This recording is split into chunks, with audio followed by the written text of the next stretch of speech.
Potter ZB for Schluggener, Poet Melvin.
Hello and welcome to Flippin' Through, a special spooky rendition of Flippin' Through, the #1 Mad Magazine news, review, and interview channel. And today we're coming at you with the latest issue of Mad Magazine with a special guest or two. But before I get into that, welcome. Look, we got a lot of people here. 10 people tuned in right now. We got Harvey Esquire, ho, ho, ho. It's the reason for the season, as they say. Aaron Grimm, hello and welcome. Great to see you both again. If you want to say what up in the chat, go ahead and do that. And I'm going to go over something called Patreon. Patreon.com/flippinthrough. It is a way that you can support my channel. Help me do stuff like get cool new cameras, get new lights, stuff like that. If you support me, you get a 6 set of stickers, including the channel logo and Potter ZB system of weights and measures. Those people who support me, and I thank you for that support. David Strickler, Megan McInerney, Shane Buckley, Bobby Weigel, Cam Hayden, Ed Meisinger, Doug Guilford, Rob Wilson, Rod Mead Sperry, Andrew Goldfarb, Casey Ori, and Kyle Bridgett. Thank you so much for your support, and I really hope that I can keep on earning it. So you guys can check that out. It can wait. You really want to help? Hit a thumb up right now on this video. That's the best way you can help right away. I'm like, what is that? On NPR, they're like, listen, you want to help? The best way you can help? Donate money? That's actually not true. You hit a thumbs up. That's the best way you can help right now. But my pledge drive never ends. Sketchy Works. I knew the ghost of Dave Berg will be haunting this stream. Well, I didn't, and it scared me. Cam Hayden, howdy nerds. Cam Hayden, great to see you, man. Yeah, I have been busy with the opening. You got to work on the spell. You got to work on your spelling, Harvey. Anyway, I don't want to BS any longer. I want to bring in our first guest. Hold on. Our first guest, a friend of the show, Mad Magazine contributor, host of the Notril Zone. Say hello, everybody. Give a great big warm welcome to Kyle Bridgett.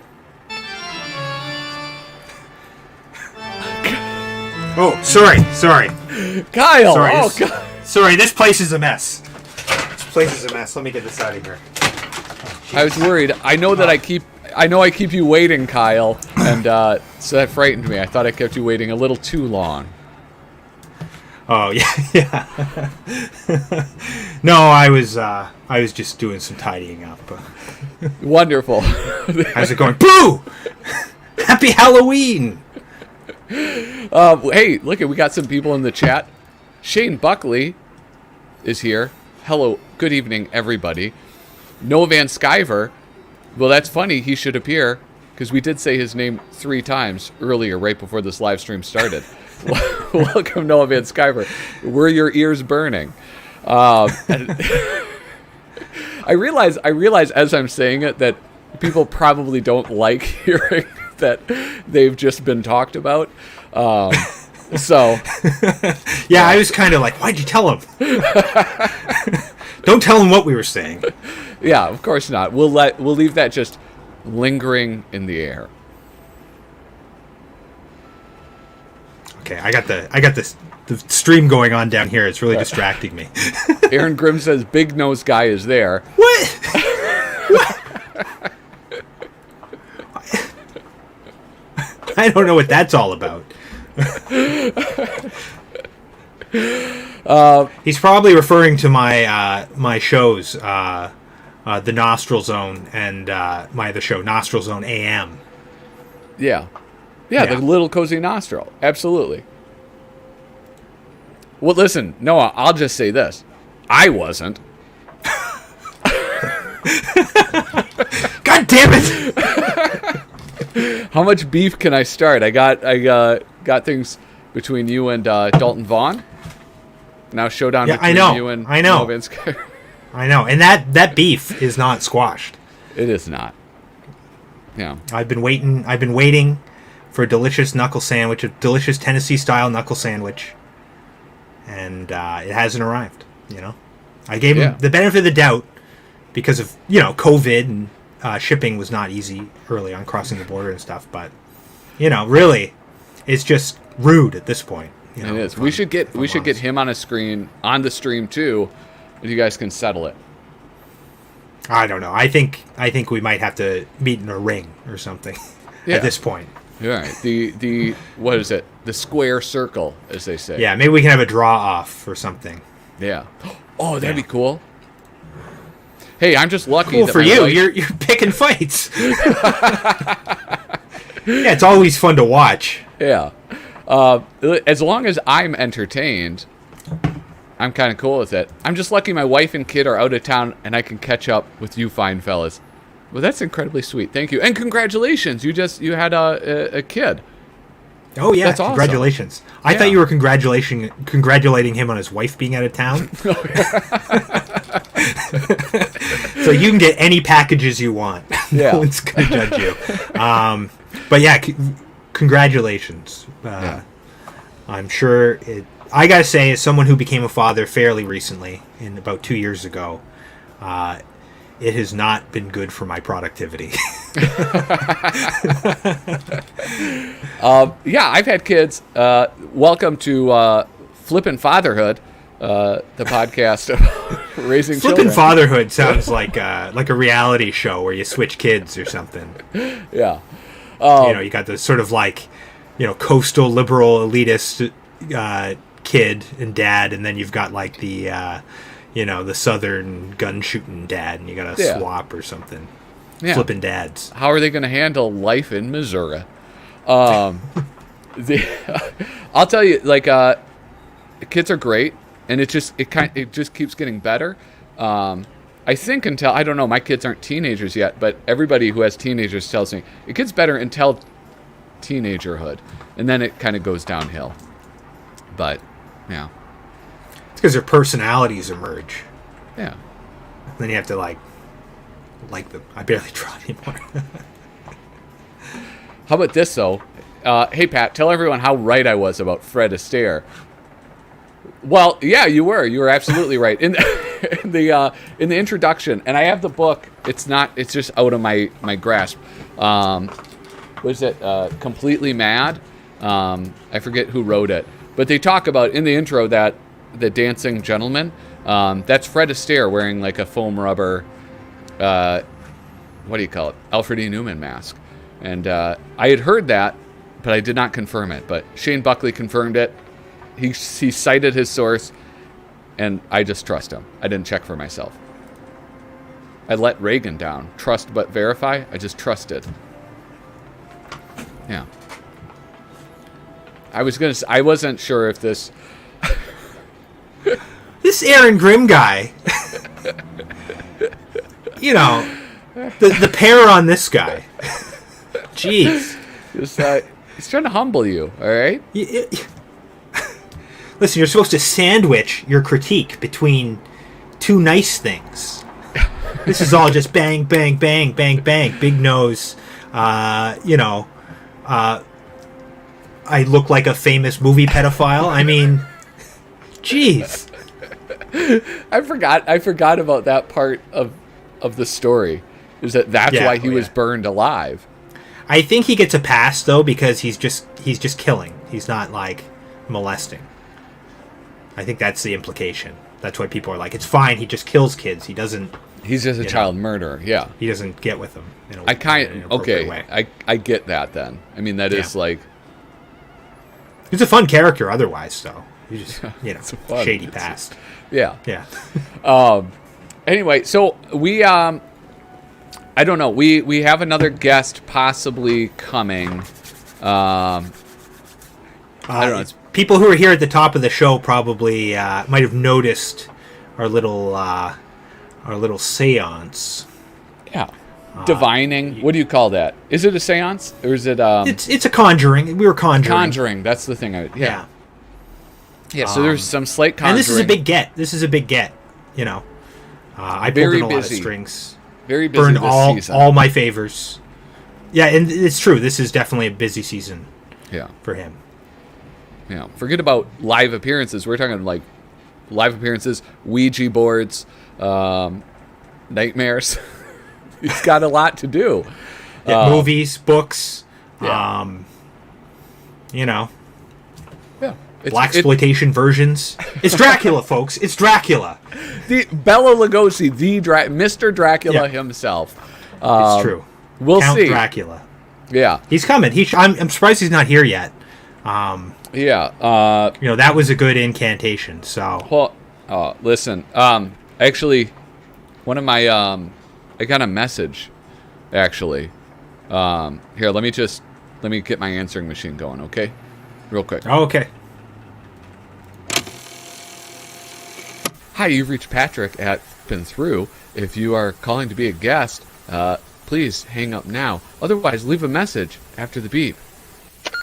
Hey, Patrick, this is Kyle. I'm just about to meet you for the show. Hey, this ball ointment you recommended is great. My balls feel great. Just wanted to say thanks. Make sure not to play this on the show.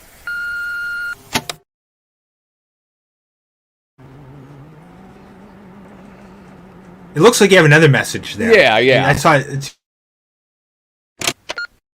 Hey, it's me, Dracula. Patrick, you conjured me to Pennsylvania, and I was in the middle of my niece's bat mitzvah. I wanted to rent a Satan, but stupid Renfield got a coupe de ville. I'll come as fast as I can, but it'll be a while. Renfield, you burn. Did you remember to pack the ball ointment?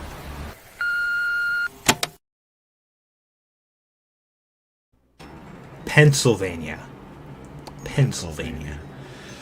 That's the wrong Vania. That's the wrong Sylvania. Yeah.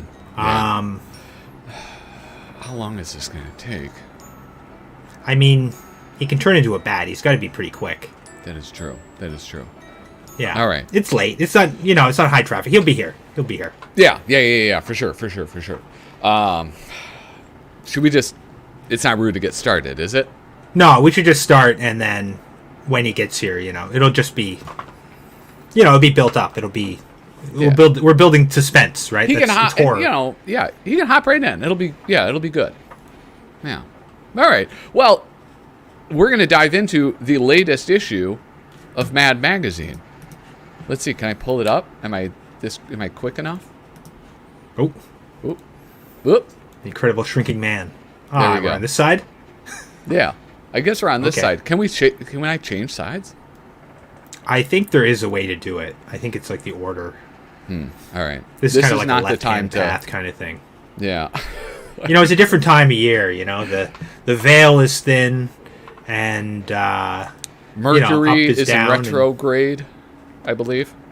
Sure, yeah. It's in all the grades: retro, vintage, future, nostalgic, future grade, contemporary grade, modern grade, all the grades. Mm-hmm. Hold on, you know who I'm hoping for. No, I don't. Don't accuse me. Now I am on Twitch. Very good. Then everybody wants. Wants to kill a kids now and then. Oh my gosh, Harvey. I don't understand. All right, but let's go with it. So this is To Hell with Mad. Oh, get these spooky things out of here. Ooh, we got some creepy crawlies. Oh, jeez. Creepy. Well, this is a light. Yeah. Your finger okay? Oh.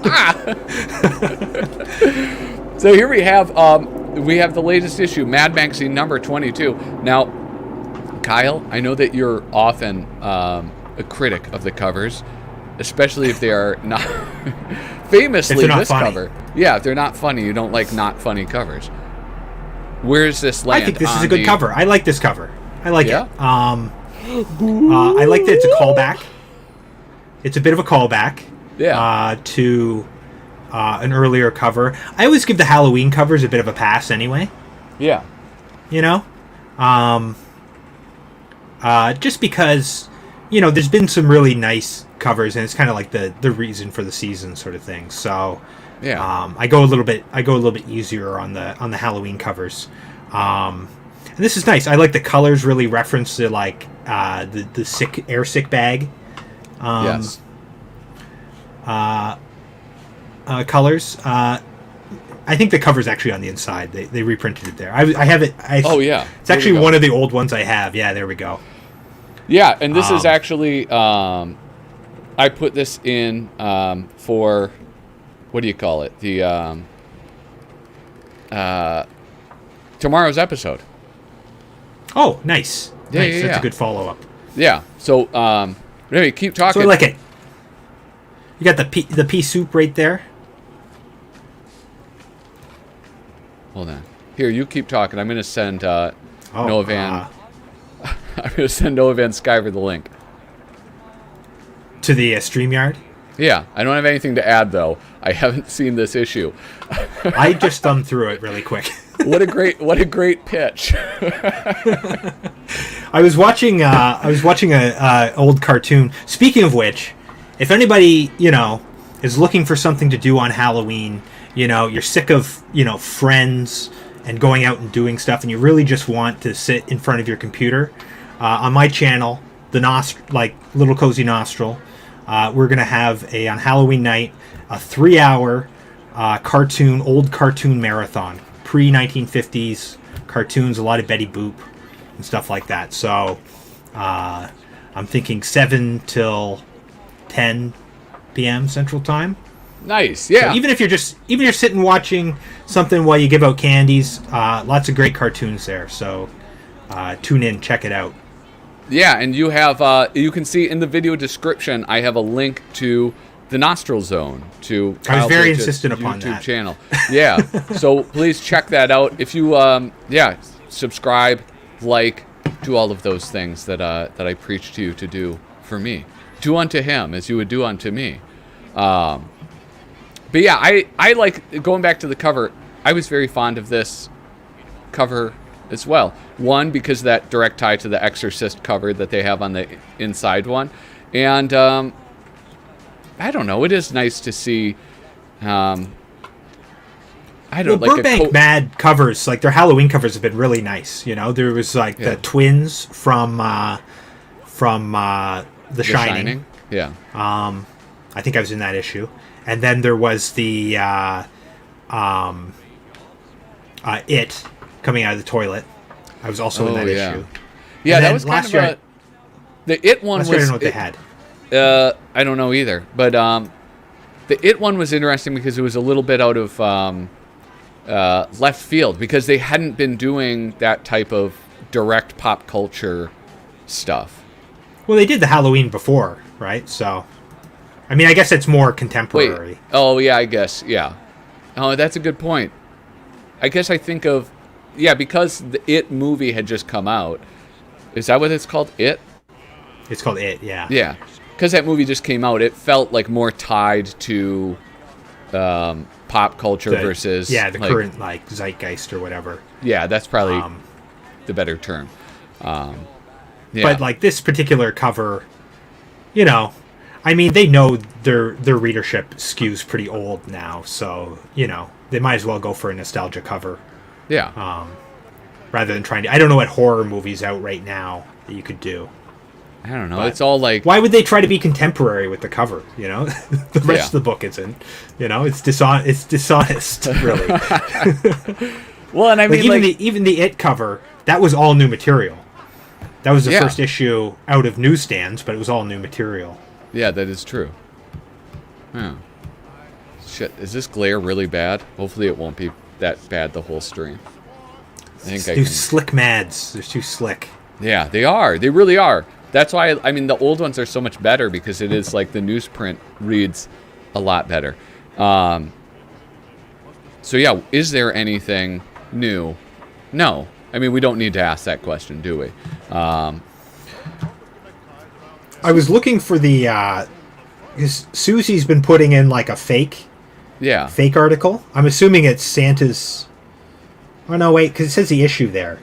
So I didn't really see one. I don't know which one it is. Oh, it'd probably be this, the Dog Whisperer. Cujo there it episode. The whispering stops. Yeah, so that's got to be the falsie. Yeah. That's so fun. I mean, like, how many people are noticing that? That we have to be... I mean, and I say we, but really you are the one who noticed it. Like, you have to be the only person who noticed that. I only know it's a joke because Susie was in the chat and said. Yeah. I thought it was a mistake. I assumed, like, since, like, 2 people work at that. I don't know how many people actually work there. Yeah.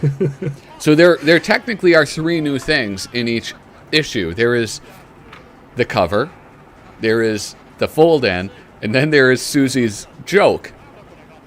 The one-line joke. That's it. I wonder what they pay for that. Oh my! You know, because they pay like the same rate for art and writing, but then it's sort of a page rate, and then it's divided into like how much of the page you're covering. Yeah. So I mean, maybe she's like the lunch lady. She gets 2 paychecks that way. Yeah. Well, and this is you weren't joking when you say 2 people. Like, is this the masthead? Is that what that's called? William Gaines founder, so. Susie Hutchinson, art director, Bern Mendoza, assistant art director, and nobody else. Hold on. Nobody listed for subscriptions, nobody listed for, you know. I mean, if you look at the old ones, it's like, you know, at least 20 people that are named. Yeah, I mean, there's like Johnny Sampson gets mentioned. Jason Edmiston.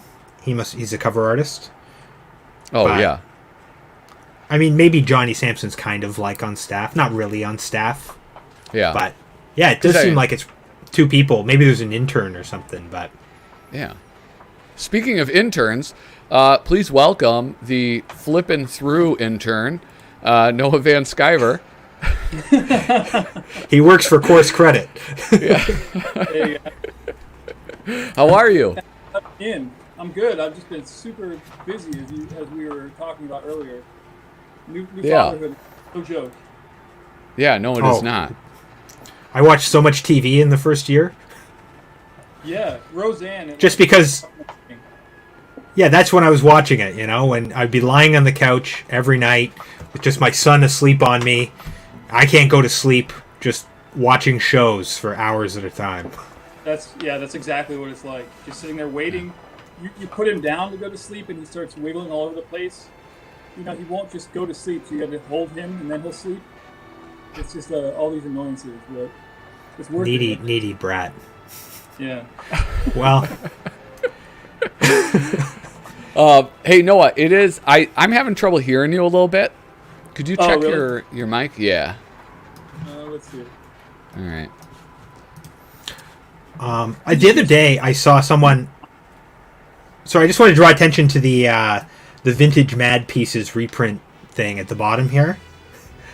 Oh. I did see someone the other day who saw that for the first time and posted on Facebook about how they were canceling their subscription and stuff because they never thought there'd be a day when Mad would have like a trigger warning or something.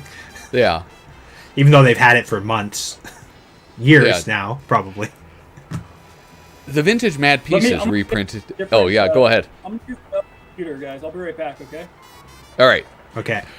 The Vintage Mad Pieces reprinted in this issue were produced in a time that was less mindful and sensitive to matters of race, gender, sexual identity, religion, and food allergies. The text of these articles is presented mostly unaltered and with crossed fingers for historical reference. Yeah, I mean, I don't know. It's like, in a way, I mean, that's the dumbass reason to, like, cancel your subscription, because what they're saying is, like, take it as it is, guys. Like, just deal with it.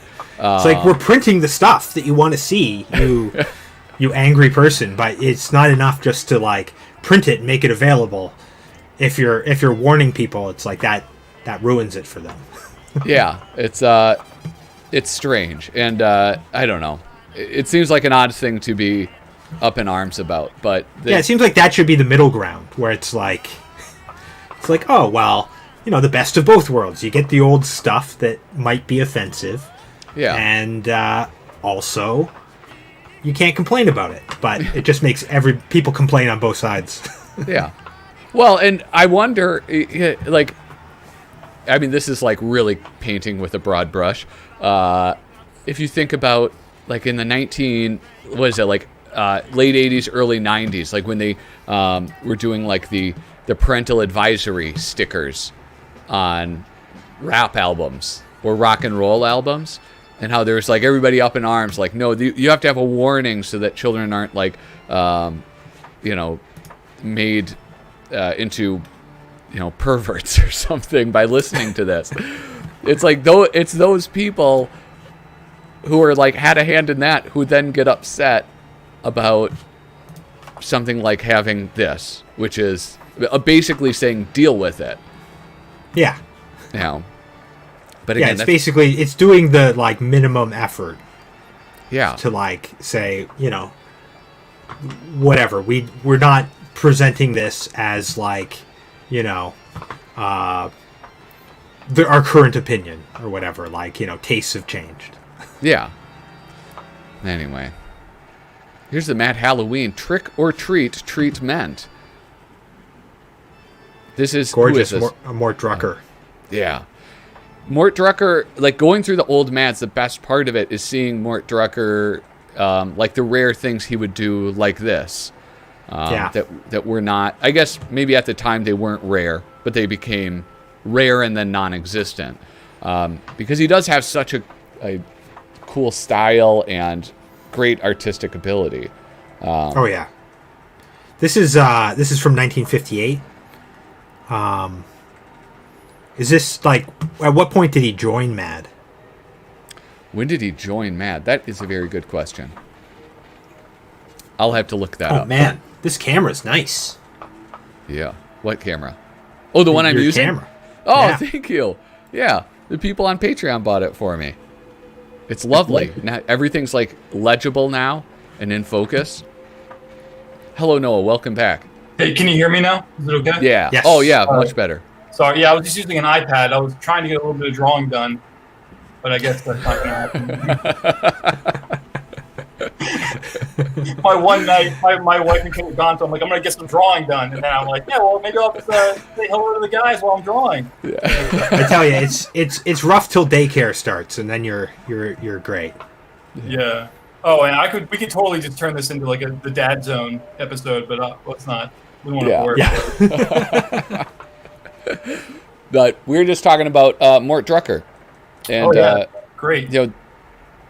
This is pre him, getting stuck, pigeonholed. Is that appropriate to say, as the movie spoof guy?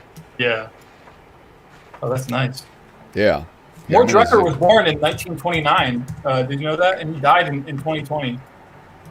Oh my God. I just looked that up on Wikipedia. Yeah. just now. So he made it. He made it 100 years. Yeah, that's right. So is Jaffe's going to beat him? Oh, really? Wait, how old is Jaffe? Is Jaffe 100 years old? I think, did he turn 100 this year? Let's check Wikipedia. Yeah. And then drop it as a did you know fact. Do you remember Al Jaffe was born in 1921? Yeah, he's 100 years old. Oh my god. Yeah, he turned 100. It was a big deal. Like, people were sending him cards and stuff. There was like a whole campaign. Oh, do you know what his wife's name is? Yeah, Penelope. Alice? Joyce Jaffe. Joyce I didn't know Jaffe. that. That's commendable that she married him even though it meant that her name would alliterate. That's right. That's a good name, Joyce Jaffe. Funny thing. I mean, it's good and it's also a curse, you know, like, you know, if your name alliterates too much, like, people might not take you seriously. They might think you're kind of like a character. Yeah. You know, you're a Peter Parker. Lloyd Llewellyn, you know that one? Daniel Clowes. Lloyd Oh, Llewellyn, yeah. no. Yeah, he had like it alliterated and it had double L's on both. Yeah. Based on Superman or something. Every character had like an L. Lana Lang or something, and then Lois Lane. There's like a lot of like double. I don't know. I'll be quiet. Go ahead, man. Bruce Banner, Lex Luthor, Lois Lane. They all did that. I mean, it's probably helps you remember it, and it also is like fun to say. Yeah. You know. Let's see. What is this? I didn't understand number 4 on this. Why would you put a pin in a doorbell to short it, keep it ringing? No. What this is saying is that you wire the doorbell to the mat so that when the person steps on it and then presses the doorbell, they complete an electrical circuit and are electrocuted. Is that just like an old doorbell thing? They were like not grounded or something? Oh, wait. Oh, I see. No, okay, I double didn't get it, but now I get it. Yeah, you would, if you put a piece of metal in that touches the metal, that little plastic button is like an insulator. So when you hit and touch that metal, you're receiving. Oh, sorry, you're receiving. I think this is like unique to older doorbells. I don't think they do that anymore. I don't know. Stick a needle in your Ring doorbell. My doorbell's pretty contemporary. Yeah. Pretty up to date. I just checked. He started in April of 1957, and this is from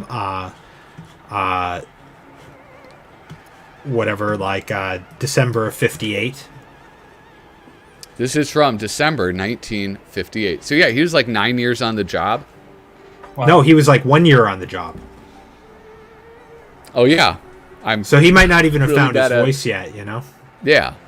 Well, that was like, I did a video where I looked at like his first appearance, and I mean, a lot of it looked like other people's work. It did take him a while to get his own visual style, which we get to see really clearly in the Exorcist.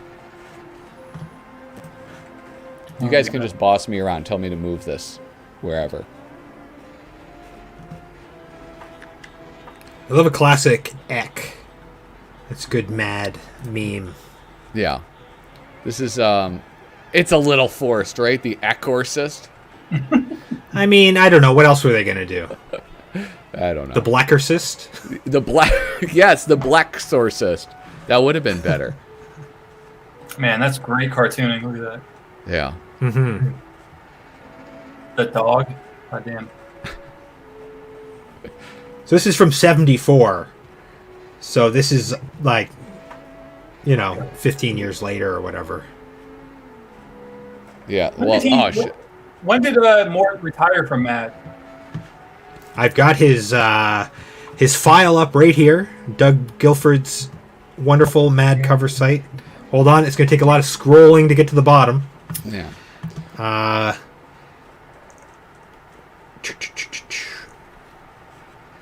So there's a lot of Mad Vault stuff on here that he's getting credited for. Yeah. I don't know what his last... Let's see what his last one... He was a cover artist on a Spider-Man one. Well, there was... it was 2002. like surprising... Yeah, he worked surprisingly late, but they did that with a lot of the old-timers. They would have something in like the Fundolini pages. Oh, yeah. So like Paul Coker Jr. was like that. where it was like his last one was in the 2000s, but it was like just a tiny illustration. They also did that with, I think not Don Martin, Duck Edwing was like that also. Yeah. Well, he did the cover for number 418 in 2002. Who? And it's like Drucker. Oh, really? Yeah, he also did a cover in 2002. Maybe that's sort of how they spared him. You know? Yeah, Give him a cover, you know, it's... Kyle, wasn't he in Mad when we were in Mad? Or was that like an artist who drew like more? Tom Richmond is there. I mean, I wouldn't say he draws like but there's Drucker, but that kind of he draws like Drucker. Yeah. You know, like he has the feel, if not the same style. Yeah. Yeah, because we were in Mad like 3 years ago, 4 years ago. When I had my first trip published in Mad. Yeah, and then so you were in Mad for a while before I got in. I was in like 2016 or 17. Oh, okay. It was old hat for Noah. But I didn't know you could submit, you know? Like, because Dude, I grew up, it was all the same old guys. That editor, I used to submit stuff. I used to like send them drawings, and they would never respond. And then the editor, Ryan Flanders, found me on Twitter and said, "Why don't you ever submit to Mad?" I was like, "I sent you guys shit all the time." So it was just like luckily I had Twitter for that brief window of time, you know. God. I'm not an artist, so I guess it's not surprising that I didn't understand that concept of submitting artwork at all. Yeah. Like I don't know how I thought it happened, but I mean that's how I got in. But I've submitted like every month for like 3 years or something using their submission form. Oh wow! But I would have started submitting early if I'd known that they accepted them. I assume they didn't accept submissions. I don't think I've ever gotten anything through like a submission. It's always been like I met somebody and then formed a relationship with them, and then they became an editor somewhere or something like that. Like I never sent things in, and you know, yeah. What? I have a question. Did you get rejection I'm on that grind, letters? So. Rejection letters? Yeah. Did Matt send rejection letters? Because no, I never got any. No. When I was submitting, their policy was you can submit so many things per month. They'll contact you if they see something they want. They won't otherwise. Yeah. Although I have heard that occasionally they'll like Ryan Flanders, especially. I've heard that he would like sometimes send people notes. Mm-hmm. Probably if someone sent in something that he liked but the team didn't go for, you know. Well, that's how it worked with me, Kyle. Like I would submit ideas, like loose sketches with gag comics, and then Ryan would say like, you know, we like this. Like, however, this guy should look more like this, or it'd be better if there was a beat here. Like they would edit it in that way. And kind of, you know, because I didn't work in that style of humor that Matt had, which was like the setup, the like boom, boom, boom, like gag, like twist kind of gag at the end. That was like what they wanted. So they had to keep telling me like, yeah, but this doesn't twist and surprise the reader at the end, you know. Yeah. So, yeah, you have more of like almost like an underground alternative kind of like very uncomfortable style, surreal kind of style. Yeah, like it was more like absurdist or something in the like way that Brown Bear would, you know, just be further tortured, you know. Yeah, and like increasingly like smelling the clown flower. That's right. When it melts. It was an innocent in like a horrible world or something, you know. Yeah. Hey, actually, you guys, real quick, I hate to interrupt. This is a lovely conversation. Is he here? Is he here? Well, no, I got another. My phone's on silent, so it doesn't disturb anybody. I got another voice message. All right, so let's play this. Okay. Hi, this is Patrick from Flippin' Through. If you're calling about the used Davenport, please make sure to leave a return number. Also, it doesn't have bed bugs. Patrick, this is Dracula. I am still on my way, but I was a little hungry. I stopped at a rest stop and Renfield found me a tasty woman, but she was not my type.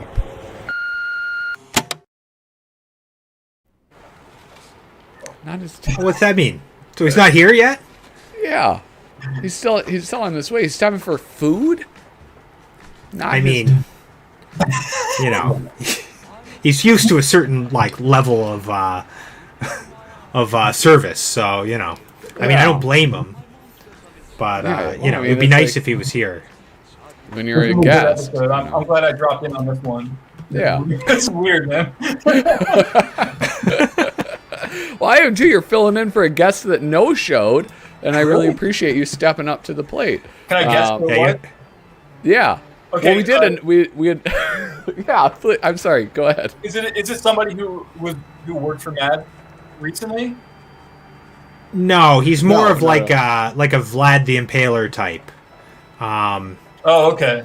He's got really prominent incisors. You know, he never drinks wine. He has a best big bud cowl named Renfield. Yeah, Dracula. Yeah, we tried to conjure him at the beginning, but we mixed some letters up, and he ended up in Pennsylvania. Yeah. But anyway, it sounds like he's going to be here anytime. So Hopefully soon. I guess we'll just keep an eye on your phone. Yeah. Sorry about that, guys. His camera might not just work, because they have no reflection, so you might just have trouble. Oh, that's a good point. Yeah. Oh, is that how it works? You think? We didn't consider that. He might have to put a sheet on or something. Yeah, you can't take a photo. You can't tell him on camera. So. No, he has to use a mirrorless camera. He has to use no DSLR, only. Yeah, no pinhole cameras. It's not going to work. Well, hopefully that'll work. I don't know. But... I mean, maybe we should have gone for Frankenstein's monster. I told you we could have got Gilman, like, no problem. He's doing nothing. Yeah, but... Anyway, we shot for the moon. We shot for the moon. The night is young. The night's young, fellas, all right? Let's not count him out yet. He'll be here. Right? He'll be here. Yeah, for sure.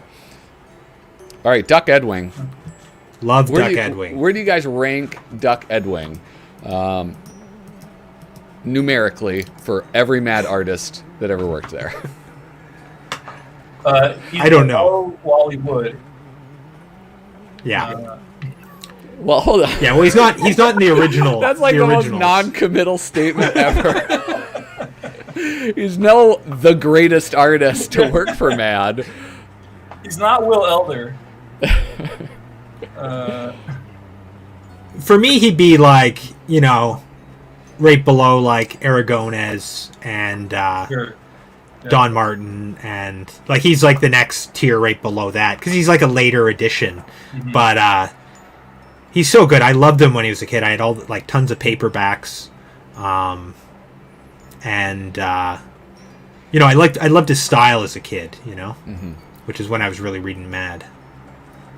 I guess one of the things that sort of changed my opinion on him a little bit. I always enjoyed him. But I got a little bit more respect for him when I found out that he was ghostwriting for Don Martin.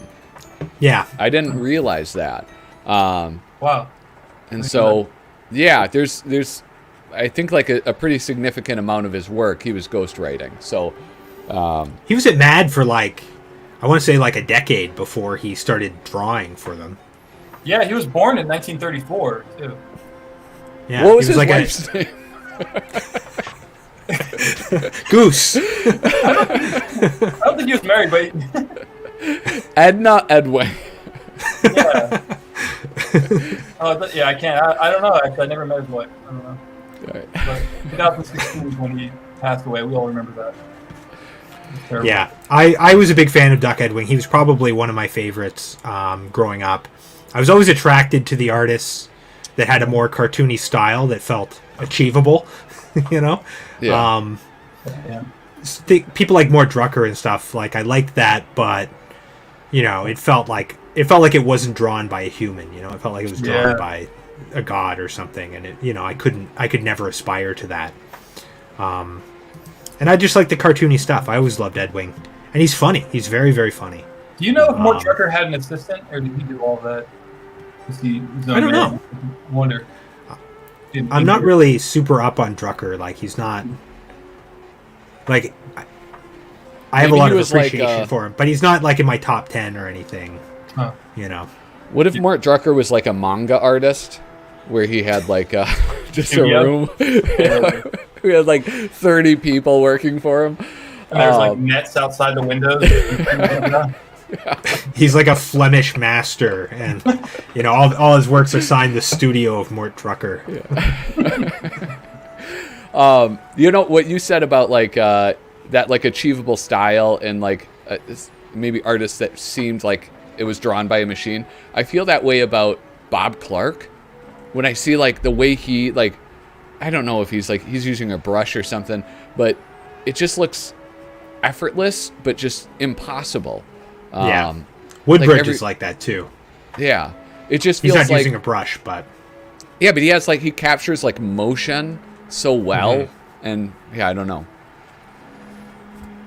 They're just pros. They're pros. Caldwell I like too. I was always a big fan of Caldwell. I don't really love his color work, and it feels so small here. I don't know how this was originally printed, but I feel like you're losing some of the details. Is this one that... Wait, colorist Carl Peterson. I mean, does that mean that... Wait a second. They fucked up. This says writer and artist Tom Chaney. Oh, is this Tom Chaney? Tom Chaney? Yeah, it is Tom Chaney. Sorry. Oh, I fucked up. Sorry. It looked like you said Caldwell. Yeah. No, it's Tom Chaney. All right. Who I also like. Yeah. All right. Sorry, guys. There's a similarity between those two. Yeah. It was like these sort of not chubby, but like stout people that he has. Yeah, and Tom Chaney drew a lot for, I think, Hustler. I think he was in Hustler Humor quite a bit, too. Hey, Kyle. How do you know that? Yeah, Kyle, this is a family show, okay? So if you could just... He was in Hustler a lot, I remember that. I had a friend whose dad had a substantial collection that he kept out in the barn. And I used to I'd give him money and tell him to, get me the Hustler Humors, give me the heavy metals, anything like that. You were paying off the dad? No, I was paying off this kid. He was stealing from the dad. All right. Yeah. We had a whole network of stealing porn from your dad and then trading and selling, and kids don't know how easy they have it today. Yeah, that was the 1900s. Well, I think Canada is still on that barter system, right? That's I don't know. I can get my own porn now. I don't need to trade out of lockers. Here we have the classic horrifying cliches. That's great. Dude, this is kind of annoying to me because I think this one, like so far they have two out of that Exorcist issue. Like this Exorcist and this. Yeah. They're in the same issue that I'm posting tomorrow. So yeah, you just reviewed it. That he doesn't know that off the top of his head. Yeah. Yeah, I just looked through it last night, so it's all of this is very fresh for me. I don't know. What is there? Yeah, to and there's say so about many horrifying cliches. I don't know why they would get two from the same issue. I don't know. Susie Hutchinson, answer for yourself. We know you lurk here sometimes, okay? Is there any like new content in this issue, or is it all reprints? Cover fold in. Oh, well, no. Susie's joke. Susie has a joke now every issue, and that is she'll put in something. It's like all of them say, what it is and the year it came out. And so she'll put in, like this one down here, the Dog Whisperer Cujo episode, The Whispering Stops. So she now inserts a joke article that does not exist. So there's three new things. What about Sergio's incidental drawings? Are those new or are they old? Oh, he's credited, but I think they're all recycled or maybe evergreen folder. Oh, okay. I don't know. He might have left some, but he retired from Mad. Oh, he did? Oh, okay. Yeah, like about a year ago, probably. Wow. Yeah, they gave him well, kind of like this, like the theme issues that they're doing now. There was Aragone's theme issue. Oh yeah, in fact, that's the issue we looked at last time I was on the show. Yeah, that's what I thought. I was gonna say. I totally forgot that. Yeah. Yeah, when they first announced they were going to, like recycled Mad, they said, "Don't worry, we're keeping Al Jaffe, we're keeping Sergio Aragones, and we're keeping Tom Richmond, and we're keeping Cooper, Spy versus Spy, but everything else will be reprints." And then they just basically did like each issue after that was like, "This is the Al Jaffe issue, and Al Jaffe's retiring." Yeah. this is the Spy versus Spy issue, and Cooper's retiring. It's just like this is the Sergio Aragones issue. He's like retiring, by the way. The last Star Wars trilogy, where you just get to watch every hero die, like all the main characters that you love. Like, oh, they're going to be in that movie, great, and then they die. And you're like, oh, what? Yeah, I get to see Han Solo. Oh, he's a fucking destitute loser now. Oh, great. And he gets killed by his son. That dude from Girls? Yeah. Exactly that. That's, we just get to see. Heartbreaking. That's a really good drawing, by the way. I have to comment on that. Woodbridge, I believe. Yeah, beautiful. Sketchy Works. What the heck? Just cut the whole family show, Pat. It's not like the YouTube guys are watching us, right? Effing, he says it drops an F. That makes me sick. Makes me sick to see that kind of filth in an open chat where children might be watching. You're lucky Kyle Bridgett isn't in the chat. Otherwise, you'd be getting banning. Yeah, you would be banned. I have mod. I would definitely be banning. Yeah. There'd be no warnings. Yeah. Noah, do you need mod privileges? Do you need to, in case you need to ban somebody? You know, I only have the privilege of watching the show once every 6 months now. I don't think it'd be worth it. I had my own YouTube channel. I can't even do it now, at any time. Yeah. It's a shame, man. It is a shame. Because, listen, aside from, my interviews, I got to say, it's the best comic interview channel. And I'm being facetious. Mine is horrible. My interviews are not good. So just so we're clear. But this, I think, is from this Devil's Advocate. When was this from? Because this is like modern era Mad, possibly. Is it? I don't know. 2003, I think. Oh no, I was way off. 1996. 96. I was pretty close. Yeah. So I would have been reading this at the time. I would have had this issue for sure. I don't remember this particularly. Black and white Mad. Yeah. Man, look at that cross-hatching. What do you think about that, Kyle? Do you like cross-hatching? I do, yeah. And Woodbridge, he's just so good. It's like he's like a 19th century like etch artist or something. Like his work is just so solid. This is by far not his best work, I would say. But no, he's so good. He's so good. Yeah, beautiful. So that probably would have originally been printed on that newsprint. Those like Mads from the 90s. There's like that pulpy paper inside and stuff. Yeah. Kind of textury. I love that. Is this a self-insert? Woodbridge kind of does look like Satan in a way. Yeah. Pull up his picture, guys. Here, I'll pull it up. I haven't looked him up. He's got a Satan vibe to him, eh? Yeah. George Woodbridge. Here we go. Trying to limit my typing because my keyboard's so loud. I don't have the mic arm. Yeah, here we go. Well, apparently there's more than one George Woodbridge. You guys see it? Yeah, he does. Yeah, he's got a goatee. He's got like this nice haircut and stuff. Yeah. Yeah, he's got like a real, like kind of like a friendly neighborhood Satan type vibe. I'm a big fan of Satan. I do like Satan a lot. Here, let me see. Share screen. Oh yeah, for those of you who are not. I'm sorry. You like Satan a lot? Is that what you said? Oh yeah. Big fan of Satan. What? He's so good. He's so good. I don't know how this. He's a good character. He's a good character for one. You know, he's honest, right? In the narrative, he's always like telling like humans the truth, you know, and God's always lying to him. Like in the Garden of Eden, you know, God says like, "Oh well, you know, you'll die on the day you eat from the apple," and Satan's like, "No, you won't," and they don't. You know, and then what's God say? He says, no, because it's like a metaphorical death, Kyle. No, because God says, right after, he says to whoever he's talking to, now they will become like us, knowing good and evil.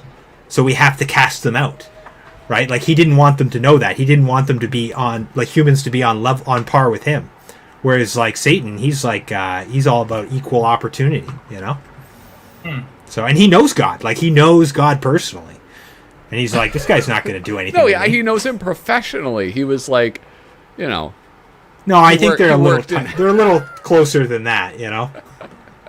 I don't know. Anyway, I like Satan a lot. I'm really confused because I was talking about seitan, the food that's made from gluten that you get. I don't know about that so much. I was really confused. Sorry, I just said Lucifer. That would have been more clear. Anyway, I'm just kidding. Lucifer, the bringer of light. Mm-hmm. Exactly. Yeah. It's all confused. No, listen. I think the next episode that you're on, I think we have to. I'm going to bust out my Robert Crumb Bible, Book of Genesis. Yeah. Yeah. I do love that. Yeah, me too. That's great. It's great. It's beautiful.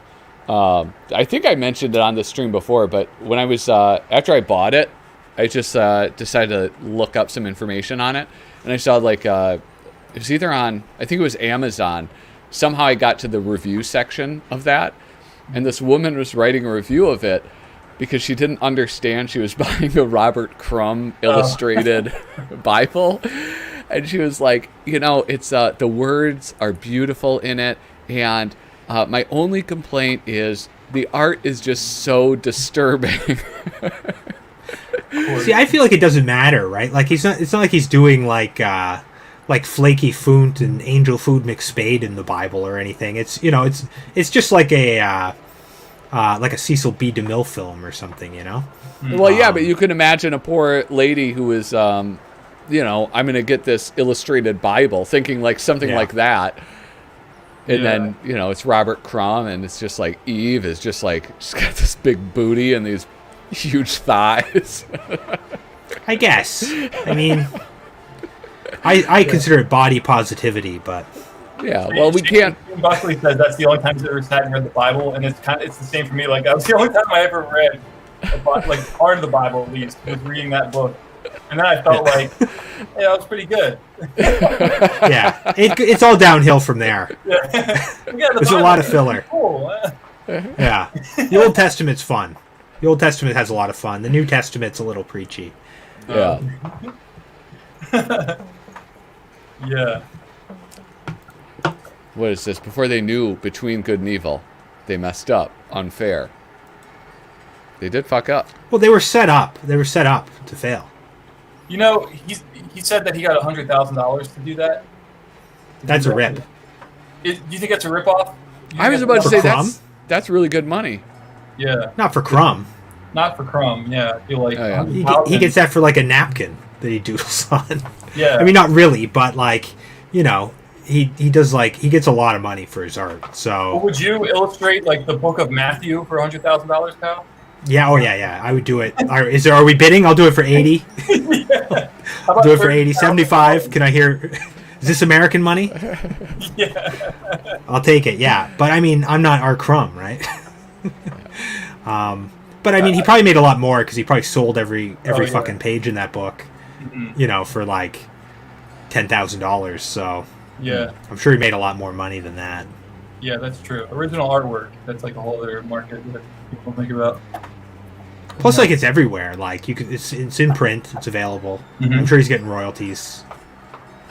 Yeah, and the American. I mean, goddamn, I don't want to spin this too far off the track, but the American cover to that book is so ugly compared to like the French. Have you seen like the foreign editions of that book? They're all like superior. The American one is so ugly to me. I hate that cover. Well, I don't like any edition that doesn't have a fly on the cover. A fly on the cover? Yeah. Because if you look at the cover, there's like a fly, like in the American cover, there's a fly in the Garden of Eden. And if you turn in the story, there's also that same fly is there. Really? Yeah. And it's like a weird like connection there. So like I think Crumb uses flies to describe certain things. If you read like Mystic Funnies, they sort of play a really integral role. So I think there's kind of some symbolism there. Are you being serious right now? Yeah. I'm gonna have to look into this. I never. Yeah, pull it off. Look, you've got the American edition, right? Yeah. On the dust jacket, there's a fly on the cover, and if you cut to the scene where they're kicked out of the see right there, right by his knee, right by Adam's knee. Yeah, and if you read that like chapter, what is it, chapter 3 or whatever, right as they're being cast out, there's a fly there too. So he's making some sort of statement. And like flies have played a role in like Mystic Funnies, which was sort of his last big collection before this. Mystic Funnies 1 and 2 especially 1. Like there's like a fly that I sort of used to describe like almost like Mr. Natural's chi or something. It's really weird. Huh. So obviously he's put some thought into that, and like why would you put it on the cover? You know? Yeah. Like it's such a like a detail that you wouldn't do on accident unless he does them. I have two theories: either it means something, or he does it when he spills some ink and he turns it into a fly. That's true. We've all done that. Yeah. In which case, it might mean something, in like like a universal kismet sense. But yeah, but also if you're a cartoonist, flies, it just means they're smelly. So it could just be saying like these are the first people and they smell. Look at this little fly coming off of this guy. That's true, but it wouldn't come off his knee. See, they don't have it on the French cover. Man, that is beautiful. Yeah. It is nice, though. Yeah. Much better. Yeah. A fly mean decay? What do you think about that, Kyle? I'm sorry? Harvey, they mean decay? Maybe. In Mystic Funnies #1, Flaky Foont is talking to Mr. Natural, and he's saying, like, give me the answers, and there's a fly there, and Mr. Natural just keeps saying M. And then if you look, the fly is, like, going in an M pattern. And it's like this idea that you can kind of control the universe with your thoughts, which like Crumb is really into. I have a lot of thoughts on that book. There's also a really weird part with the pinhead. Like he like dates this Cyclops pinhead, and I had this revelation when I was on acid one time and reading it, that like it's kind of like the look that you get when you kiss someone. Like if you open your eyes and you're kissing someone, you get that almost like a Cyclops appearance, right? Mm-hmm. But if you were kissing a Cyclops, you would see nothing. And kissing nothing would be like this. It's like kissing everything, right? Because nothing is like this concept that humans can't understand. And Flaky Foont has this weird thing. I've read that book a lot of times.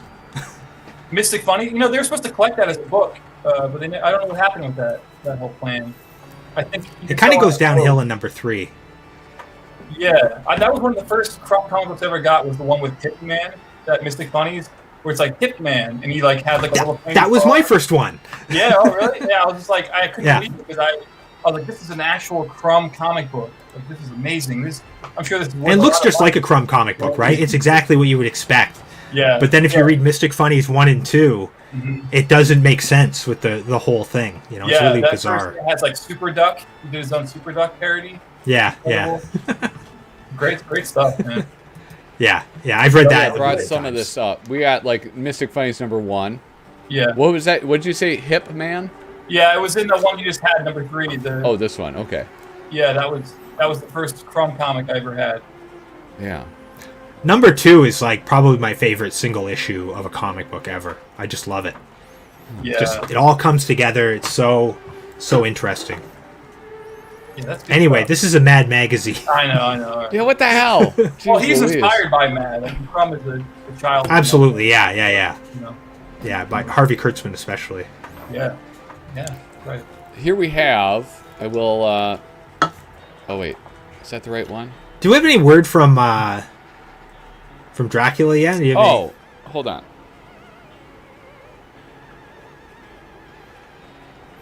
We're over an hour in here. Jeez Louise. Okay. Hold on. Yeah. Let me just, I gotta pull up the website so we can listen in to this answering machine. Hi, you've reached Max Korn's Mad News tip line. If you are calling with some sleazy mad gossip, leave a message after the beep. Me again, Dracula. Sorry, Patrick. I am delayed. The traffic in Sheboygan came to a dead stop. There was a bicycle marathon going on. It was a thrilling race. The finish was neck and neck. I'll be there soon. Hey, this is Max Korn. I hear you using my name. You keep that up and I'm gonna come and break your legs. Huh. Sheboygan. Where the hell did Kyle go? Sheboygan is close. I'm in Minnesota. Sheboygan's, I think, in Michigan. So yeah, not bad. Hopefully, I don't know. Hopefully by the end. The doctor will be here soon. Dr. Acula.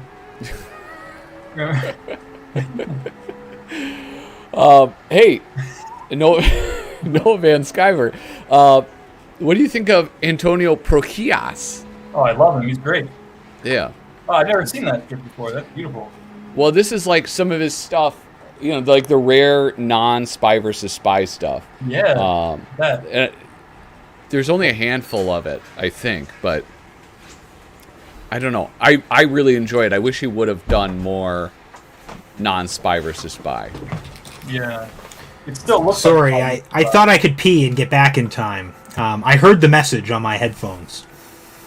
He's in Sheboygan. Sheboygan? Yeah. Michigan? Yeah, Michigan. I'm surprised. Listen, I do have to say I am impressed with your knowledge of America. Yeah, it's because I'm Canadian. Oh, okay. We all know everything about America and nothing about Canada. No, I lived in Windsor, Ontario for a number of years. Yeah, is Windsor, Ontario? When I looked out my America? window, I saw Detroit. You know what's funny about Canadians is like you know you can have like a piece of paper and you can say like to a Canadian like here draw the shape of the United States and they can get something that looks kind of like the United States in the shape. You go, hey, now draw Canada, and nobody knows how to draw the fucking shape of Canada. Nobody knows how far up it goes. It's like. Well, it's kind of like a hand where it just sort of like dissipates into. Well, you know what the problem is? It's so much of it's unceded territory. So you know, if you're drawing it, you're kind of doing colonialism. So it's kind of like you know, for us, it's kind of like it's very loaded. It's kind of like you know, asking us to say a racial slur or something. You know, it's not politically correct. Can you draw the shape of your own country? No, it's all politics. It's this thing. Okay. No, but we're fundamentally weak-willed as a people. So yeah, we're very concerned with other countries, and you know we turn a blind eye to our own. Well, we just want other countries to notice us. That's really what our whole thing is. We notice you. You're a great ambassador to Canada, I have to say. Oh yeah, I have no. It's like being proud of like your apartment or something, you know. It's like, I guess, you know, it's nice. I'd move though if there was a suitable opportunity. Yeah. Well, Detroit, you know, there's lots of places to move in Detroit if you're ever. I'm not moving to Detroit. Okay. I've been there. I've seen RoboCop. Oh, shit. Hey, you know what? I have a question. Like, how long? Like, we're all, I think, the same age, basically. Mm-hmm. Like, within it. Like, how long has Detroit? All right, let's count to 3, and everyone say their age at the same time. Okay. 1, 2, 3. 38. 36. I'm 37. All right. Oh, 36, 37, 38. Oldest. That's Oldest. funny. Wow. Here, look at now we're in age order. There you go. I probably have the least money, so that makes me like the youngest by those standards. Do forget I'm a public school teacher. Oh yeah, you guys don't get paid very well there. No, we don't. Public school teachers make like 6 figures here in Canada. Listen, here's the. Okay, well that's annoying. Yeah, but big bucks. here's the thing is, I don't work 1/4 of the year. So for me personally, it's a pretty good paycheck actually. Nah, you deserve more. Okay. Yeah. Thank you. What was I about to say that you rudely interrupted? You're gonna say how long has Detroit been shitty? A shithole. In our lifetime. It's always been since the 80s. Was it because I remember I watched Beverly Hills Cop, and it opens in Detroit, and Axel Foley is trying to arrest cigarette smuggler or something, and it's like a wasteland then. Yeah. I mean, the economy really turned because Detroit had a real industrial economy, right? Making cars, especially in Detroit. Yeah. And so as there was sort of a downturn in that in the late 70s and 80s, when the sort of hollowing out of labor unions and stuff like that, that definitely hurt Detroit. But then by the early 90s with the exporting of labor, that was sort of the final straw. And so, Detroit was probably pretty happening, I would say, up until the early 70s, I would think. Yeah, but it must have turned so quickly. I think so, yeah. I mean, it's pretty astonishing. I was there one time. I did a talk at their art museum once. And the guy who they brought me out, then after my talk, they gave me a tour of the city. So they just drove me around this shitty, scary neighborhoods. It's scary, yeah. Yeah, it was very frightening. A lot of punk houses and stuff because it's just. Yeah, I remember going there as a kid, driving through there and just being I'd never seen poverty like that before in my life. And then to be and this house is an art object. This person stapled a bunch of teddy bears to the house. Oh, great. That's cool. That's insulation, actually. Yeah. So, I imagine that it was Lee Iacocca, he used to live here. And this millionaire used to live here. Well, you look at the skyline, right, which I have a million times, and it's a skyline of a very rich city, a Detroit especially.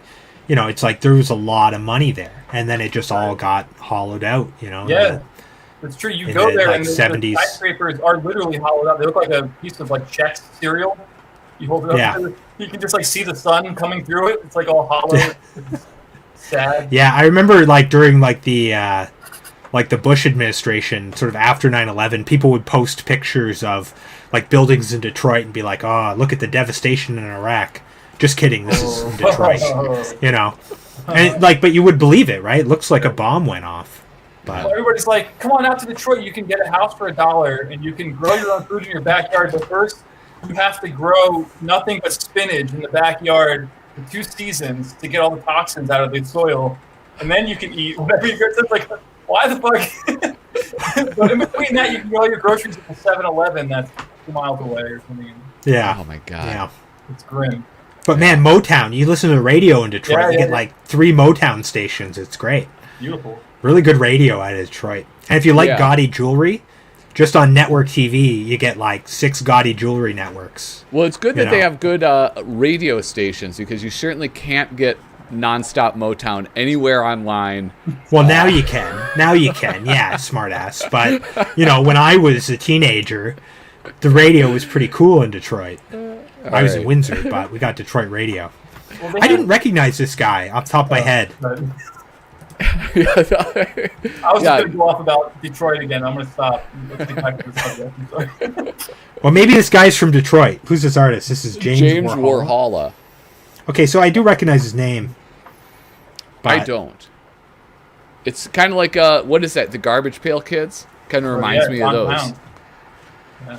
He might have worked on it. There was a lot of mad guys worked on Garbage Pail Kids. Yeah. It was a... Bunk, famously. Who did? Tom Bunk worked on it. Oh. He's got his own page of contributions. Quite a few. Who does?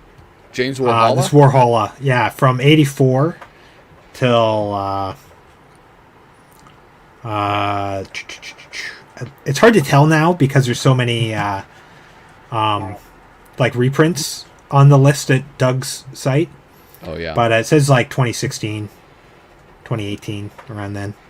I love this. I really like the way, I don't know, like the whole ghost thing, and how he's like created these sort of like hollow images. My artistic vocabulary is pretty bad, but you know what I'm saying? Like with this lady right here, and how it's just you can like see through her. I don't know. I like how he did that. Yeah, it's like he's adjusted the opacity layer or something. I mean, he probably drew it on a separate layer and then put it together. When's this from? Does it say? I don't know. Yeah, 2001. 2001. Did they have computers that did art back then? You could scan, like the way I would have done it around then is I would have like photocopied it on 2 layers and like turned like up the lightness on that layer, and then maybe like drawn through. Kids may be watching. Zoom in. Is there some nudity in here? No, I think he was saying I can't see it, and I'm old, so zoom in so I can make out what he says. I think it's an ironic joke. Okay. But yeah, that dumbass question I had was sincere though, because like I don't know what art technology was like with what is that called? Photoshop? Yeah. Yeah. Well, Photoshop in 2001 would be pretty primitive. Would have been like MS Paint. Oh, I was very familiar with that. Oh yeah. Photoshop existed in 2001. I remember playing with it in the late 90s, but they didn't have layers yet when I was using Photoshop in the 90s. Yeah, which really that really changed the game, putting layers in Photoshop. How would you have colored? Just using the paint bucket tool or something? Pretty much, yeah. Yeah. Jesus. Yeah, so you'd like crosshatch. There was no way you could add color. You sitting there paint bucket tooling in like all the little crosshatch. I was using the mouse at the time. Oh man. I had a scanner, so I'd scan things and then just color it in. Use paint bucket tool and then touch it up. Oh my god. Terrible. I actually used Paint Shop Pro more at the time. I found that was a better program. But then once layers came in, like that's what really, when Photoshop I think really took off. Do you draw on a computer now, or do you draw on paper still? Now I mostly draw on a computer. I have like a big Cintiq down here, and I love it. And I don't really see the like appeal of paper anymore. Oh, okay. For years I was like only paper. Yeah. But I felt I was always chasing after this perfect line and this sort of like smooth experience. So I'd use like rapidographs and like vintage fountain pens and like really hard paper and stuff like that. And then once I got this thing, it was like, oh, this is what I wanted all those years. Yeah, okay. And that makes sense. I mean, I still like to doodle on paper with a crappy pen every now and again, but usually I just draw on this thing. I don't see a difference personally. Okay. I do see a difference, but I don't feel a difference when I draw with it. I've watched like comic book artists who are really good, like working digitally, and it's like, I mean, it's fascinating to watch. Like, it's one thing to watch an artist create something on paper, but to see like that different interaction of like, you know, they'll draw something and like it'll just be like a line appears, disappears, appears, and like, you know, using Control Z and stuff. And all of these keyboard shortcuts, and then like shrinking it and twisting it. It's pretty fascinating to watch talented artists who are digital artists work, because it seems like a wholly different set of skills. I feel it's pretty much the same. I don't know for me, but I don't use it in a like a really impressive way. Like some people do some impressive stuff with digital drawing. For me, I don't feel it's much different. It's just instead of having to draw things on like 8 pieces of paper and then assemble it, I can do it all in one thing. But every now and again, if I really want to have kind of an organic look, I'll draw something on paper. I'll do my coloring with markers or something and scan it in and then put them together. Yeah, I like that. That's fun. It's fun to do that kind of stuff though, you know? But I mean, I only switched to digital like about a year ago, and I just haven't looked back. So maybe my opinion will change in a year from now. here we have some lovely Aragones art, which they did not color, thankfully. They've been doing that on some of his stuff, where it seems like post-hoc coloring. Wow. It's like Ghostbusters, I guess. Yeah. Oh, wait. Oh, look, I didn't even show the whole thing. But yeah. Man, that's it's like the classic Ghostbusters gag. Like, yeah, you remember they go into, like, the Ritz, and they get and the guy, like, tries to refuse to pay, and he's like, we'll just set it free. Except that's exactly what they did here. So... The Frighteners was kind of that same plot, too, you know? Oh, yeah. I remember What was that Frighteners? Yeah. The Frighteners, it's like a Michael J. Fox movie. Yeah. Wait, is Michael J. Fox? Yeah. Uh-huh. Yeah. It's kind of like a Ghostbusters kind of thing, but a little bit darker, maybe. It's fun. I like it. I don't think it probably has a shitty review, like a shitty score on IMDb, but it's fun. Yeah, you know what's another good Halloween movie that I just rediscovered this year? I completely forgot about it. Arachnophobia. I haven't watched that since it came out. Yeah. It's good, eh? Yeah, it's really good. You should watch that again. Maybe I'll check that out. Great. I still remember scenes from it. Was like John Candy, is he in it? He's like the exterminator that comes? No, it's John Goodman. Oh, no. John Goodman, that's who it is, yeah. Yeah, like, I haven't seen it since like 1993 or whenever it came out. Oh, yeah. I would give it a rewatch. It's great. I remember as a kid, I never thought that it was like worth a rewatch, but maybe I'll check it out. We started rewatching it recently with our daughters. Oh, not great for a for a 5 and 7 year old, but live and learn. Okay. Yeah. Hey, this one right here, this is reprinted in like every collection of Mad, of like classic Mad. It's from issue number 1. I almost can't even see it anymore. Like, I've seen this stuff so many times that it's like seeing like a stop sign. I don't even notice it or pay attention to it. I just keep going. You know? I don't know. I mean, maybe I could see that. But again, like, also I see new things every time I look at any Jack Davis drawing. Yeah. The original So it's like... Do you guys have that original Art of Mad book that came out, the artist edition? I didn't buy it. Dude. It's like... It's really big. Yeah. I didn't buy it. I thought about it, but... I almost bought it. In Stock Trades had it. Yeah. For like cover price. And I didn't buy it. And I thought, well, you know, I could probably spend that money on something else. Which I absolutely did. But now I can't find it anywhere except for like $300 on eBay. Yeah, I know, man. But if you can find it cheaper, like $150 or something, I would do it because it's just a tax write-off anyway, Patrick. So you may have to slow it down, man. Yeah. I don't think he's a business yet. Let's use it for teaching. Just write it off. Teaching aid. Yeah, I'll just bring it I do that. I write off like a third of my income as books. Yeah, me too, I love the open, like sort of the open lines of the roof of this image. Like if you zoom in on the haunted house, like around the roof, I love the way that it's just like parts of it aren't outlined. Just kind of like the white can kind of slip in, especially near like the top. Oh yeah, like right here where it's just the shingles, or like over here where it's like the siding, but there's no like vertical lines there. Is that what you're talking about? Yeah, or like on the other side, like on the silhouetted side, it's like the lines just kind of open up to the white. It just kind of like lets your eye kind of like flow through it in a really nice way. It's just Jack Davis he's so good. Yeah. He's not my favorite Mad artist, but he's the artist I'm the most impressed with consistently. I like parts of this story, but as a whole, like I just don't.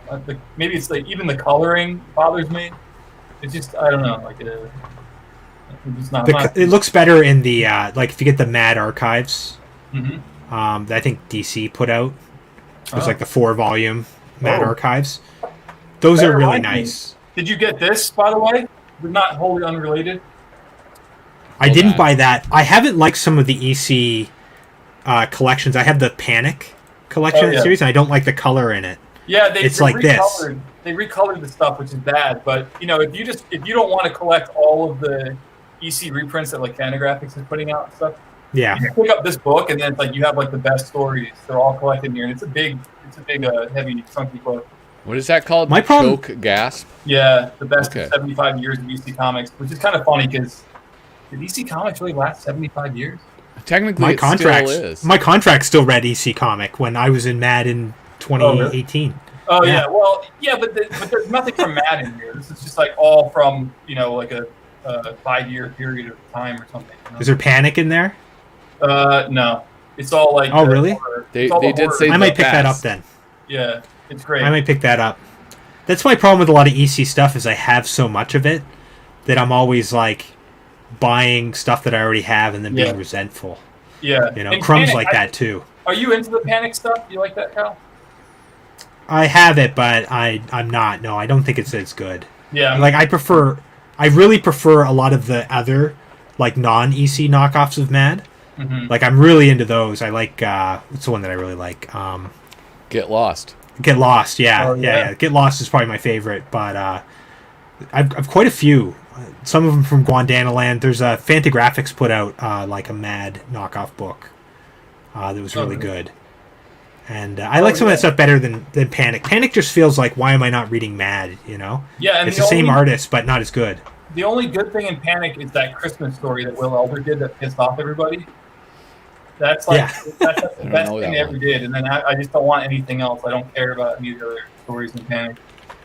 Yeah, there's the odd thing that I find interesting, but like it's always because of the artwork. It's always because like it's Elder or Jack Davis or whoever else was in there. But yeah, it's nowhere near as good as Mad, and it's too close to Mad without being Mad.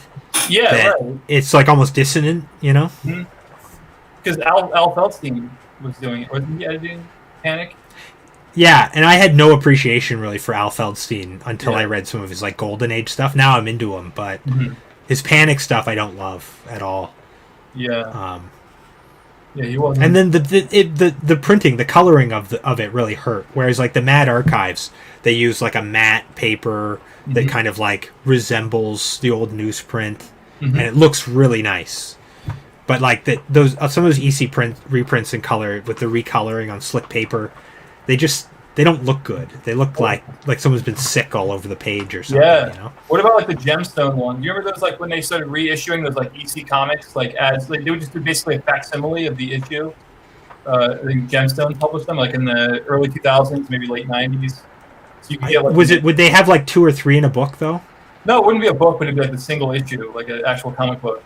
Okay, I don't have any of those. Yeah, because it wasn't there. There was Gems. Well, because Russ Cochran was involved with those. Yeah. Gladstone? Yeah, okay. Yeah, those are great. Those are worth picking up if you find them. I have some of the trade paperback ones they put out that would have been around like maybe 2005 or whatever. Yeah.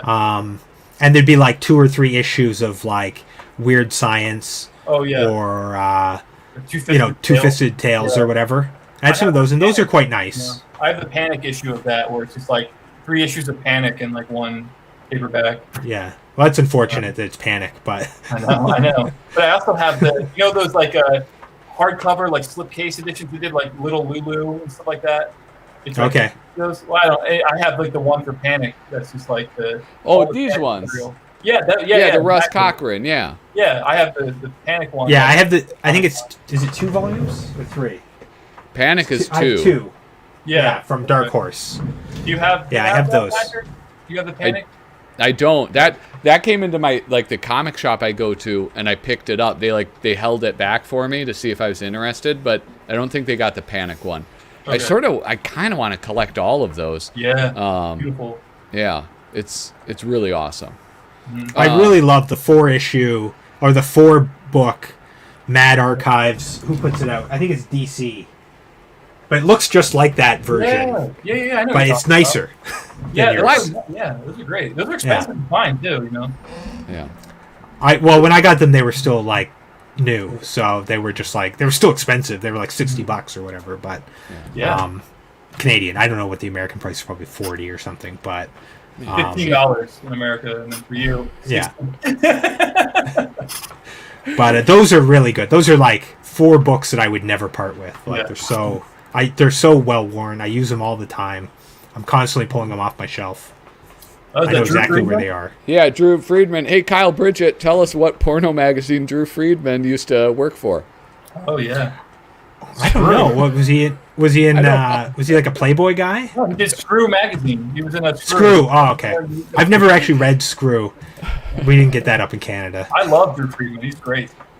I do too. Yeah. Awesome. The first time I saw him was in the Howard Stern book. Oh yeah. Oh yeah. And well, I probably saw him in Mad before then, but that's the first time I saw him and recognized his name. Like I love it. I just love looking at his artwork.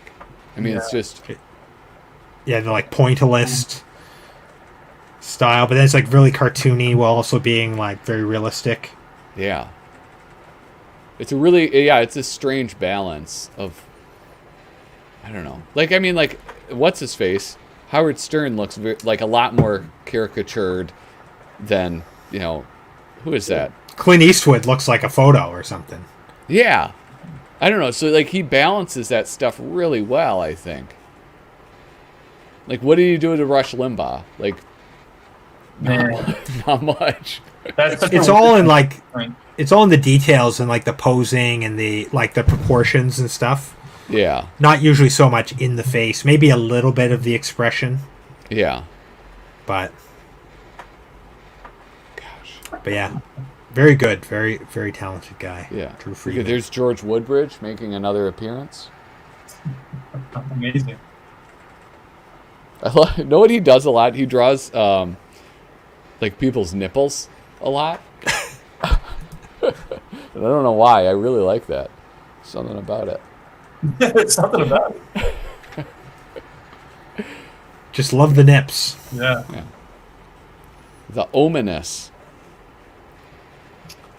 I have no idea what this is. I have to say, like, the movie spoofs were always the least interesting part for me. Yeah. It's probably because you were a kid. You were a kid. You didn't know what the movies were about most of the time. Yeah, I'm not a kid anymore, and I feel like probably the same amount of excitement about them. And look how But now the movies are old. Way too so much. they don't speak to you. Yeah. Terrible. What were you saying, Noah? Oh, so they would put so much text on like one panel. It's so off-putting. I mean, people like to read more. Back when this was, when this was originally released, people like to actually sit down and read. Yeah. But now it's like nobody wants to sit and like that. Oh God, you don't want to. It's like get that thing away from me. It's too much. Yeah, and the square word bubbles are off-putting too. Yeah. That's like an EC thing, Dan Cloud said that like whenever he sees like a font like that in a comic, he always reads it like as a computer voice. All right. So two things. One is, like that's an EC thing you were saying, and I think it was you we were talking about how, with EC they would do the text like like modern comics, the artist draws, and then they're mindful of where the word balloons are going to go, and that there is text on a panel, but it's art first, and like sometimes with EC they would do the text first and then draw just because they were so dense. I mean, obviously that's not the case here, but yeah, like why these word balloons like that? It's not like it was an industry standard at some point. There's like no movement. Like just as a comic, it like just lays there flat when you have multiple dialogue. Like when one person is saying one thing in one balloon and then like another balloon to say another paragraph, like in the same panel, it just doesn't work as a comic. Yeah. Yeah, there's no flow. Yeah. Everything is at the same level of importance, right? Mm-hmm. Like with a Batman comic, there might be in a panel like some back and forth, but then there's like one thing where it's like, Batman screaming like Robin. Yeah. And it's like that is the most important thing. With this, it's just. It's like you look at the picture and then you read the text, or you read the text and then you look at the picture, but you're not going back and forth, in that sort of like comic magic kind of way. Yeah, right. But it's not really about being a good comic, the movie parodies. Like that's not what they're about, They're about like funny drawings and like old school like quippy jokes, That is true. They are beautiful drawings. Look at the woman's face down there in the corner. It's amazing. Yeah, beautiful. Great drawings. Yeah. This is Harry North. Yeah. Harry North Esquire. Look at this. Harvey Esquire. That's the son of Harry North Esquire. Really? So this is, yeah. And he's shouting out Sergio. It's a betrayal. Oh, yeah, what the hell, man? I tell you, my son, when I'm dead, my son better be, like, saying Kyle rules. Yeah. Kyle, are you drinking beer tonight or not? Yeah, I'm having this Viking holiday. Oh, that's from nice. Good Robot, which I actually designed the can, and it's Really? like full of naked people. Yeah. All right, hold on. There you go. Wait, that's a family show. Woo! Wow, that's cool. Yeah, there's penises and everything.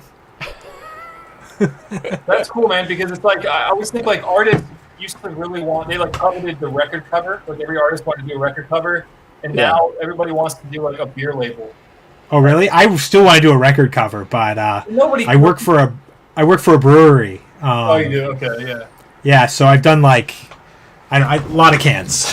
Like, you get the beer for free then? Oh, so many cans. Look at these. God dang, dude. Oh, here's another one. Whoa. This is a professional show, and here you're like dropping cans. I'm sorry, I've been drinking. No, but in like the last year, I've done like 8 cans or something. Oh, that's awesome. I've got to do another one for next week. But it's fun. It's a lot of fun, and the company I work for, Good Robot Brewing, like they really give me a lot of opportunity to like experiment and do different things. Like they really appreciate sort of that, like the artists that work for them are sort of like bringing a vision. Yeah. And so I couldn't have asked for a better gig, really. Yeah, I'm jealous. I mean, I could money-wise, but in terms of, like, expression, it's fantastic. As a Canadian, don't you get grants from the government to do your... Yeah, I got a $20,000 grant last year. Amazing, man. And you can't get another one for another, how many years? I can get another one right now if I applied. So why don't you do it's good enough. Keep doing it. I mean, I'm still working on this one, so I wouldn't be able to really... I could apply for, like, a travel grant or something. Oh, I see. So you got a grant to work on a specific project? Yeah. What was that? Do you mind saying what that project is? It's called Caleb the Last Gamer. You can read it right now on Instagram. Okay. It's an Instagram swipe comic. The concept sort of changed over the course of the year because COVID happened, like, the next day after I got my grant. And what they were supposed to be paying me for was to make a bunch of zines and go around to different comic conventions and sell them. Oh. But I ended up writing like a 200-page graphic novel, the script for one, and so that's what I'm working on now. That's awesome. And do they keep track on you? Do they check in and make sure that you're spending that money as you said you're going to spend it?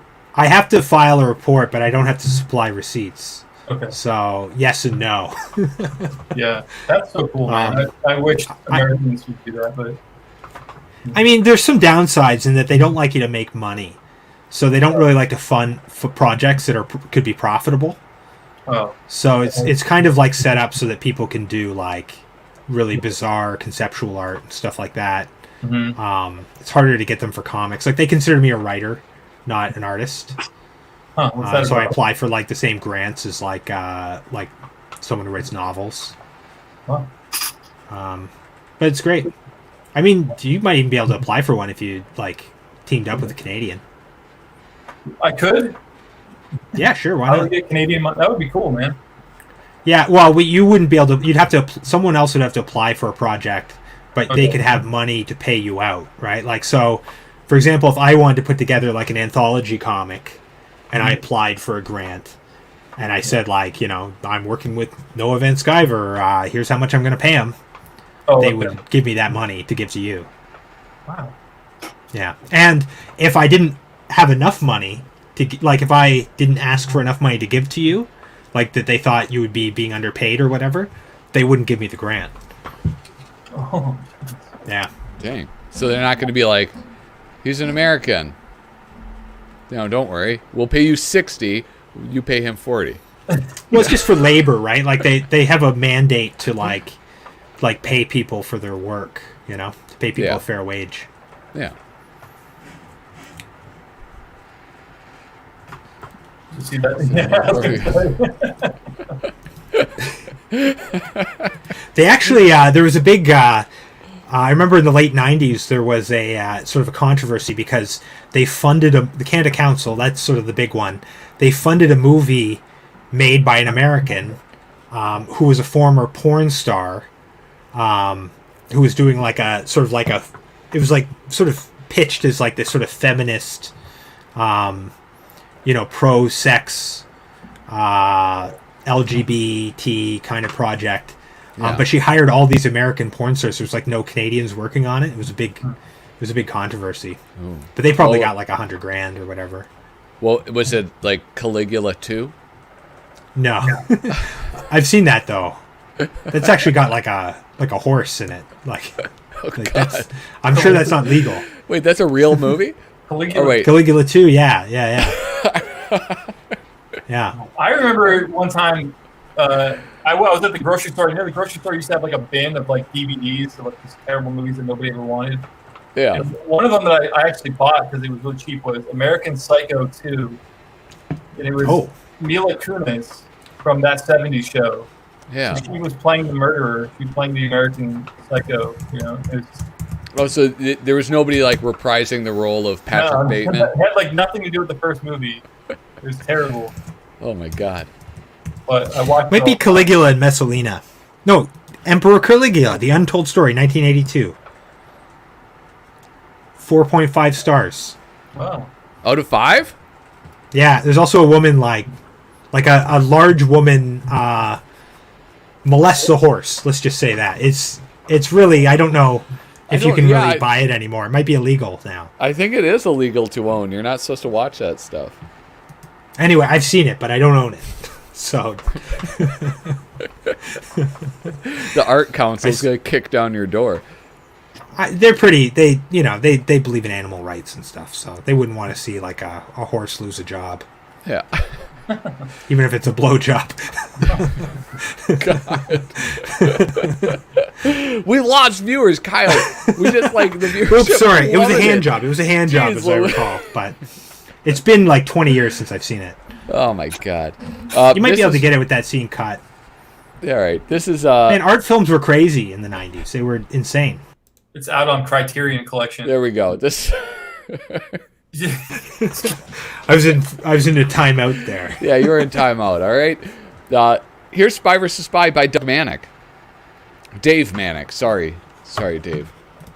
This is a weird one. I mean, just generally, he was kind of a weird Spy vs. Spy artist because he put so much extra stuff in there. Yeah. I like that he's trying to do something different. Yeah, but unfortunately, in my professional opinion, it's not different enough. You know, it's like Peter Cooper really like did his own thing, and it worked. But this is, I don't know. It's just sort of like cluttered, and there's a lot of it's like later sound effects. Bugs Bunny cartoons or something. Yeah. You know, they don't quite have the same magic, but yeah, I don't know. See, as a kid, I wouldn't have known the difference, and I don't think I knew at all. Yeah. When's this from? Like mid '90s, probably. Maybe. Oh, there we go. There it is. Oops. I always loved these though. Like, I don't know if there's like 97. a term for this type of thing, but it's like the logo with Morse all code? of the.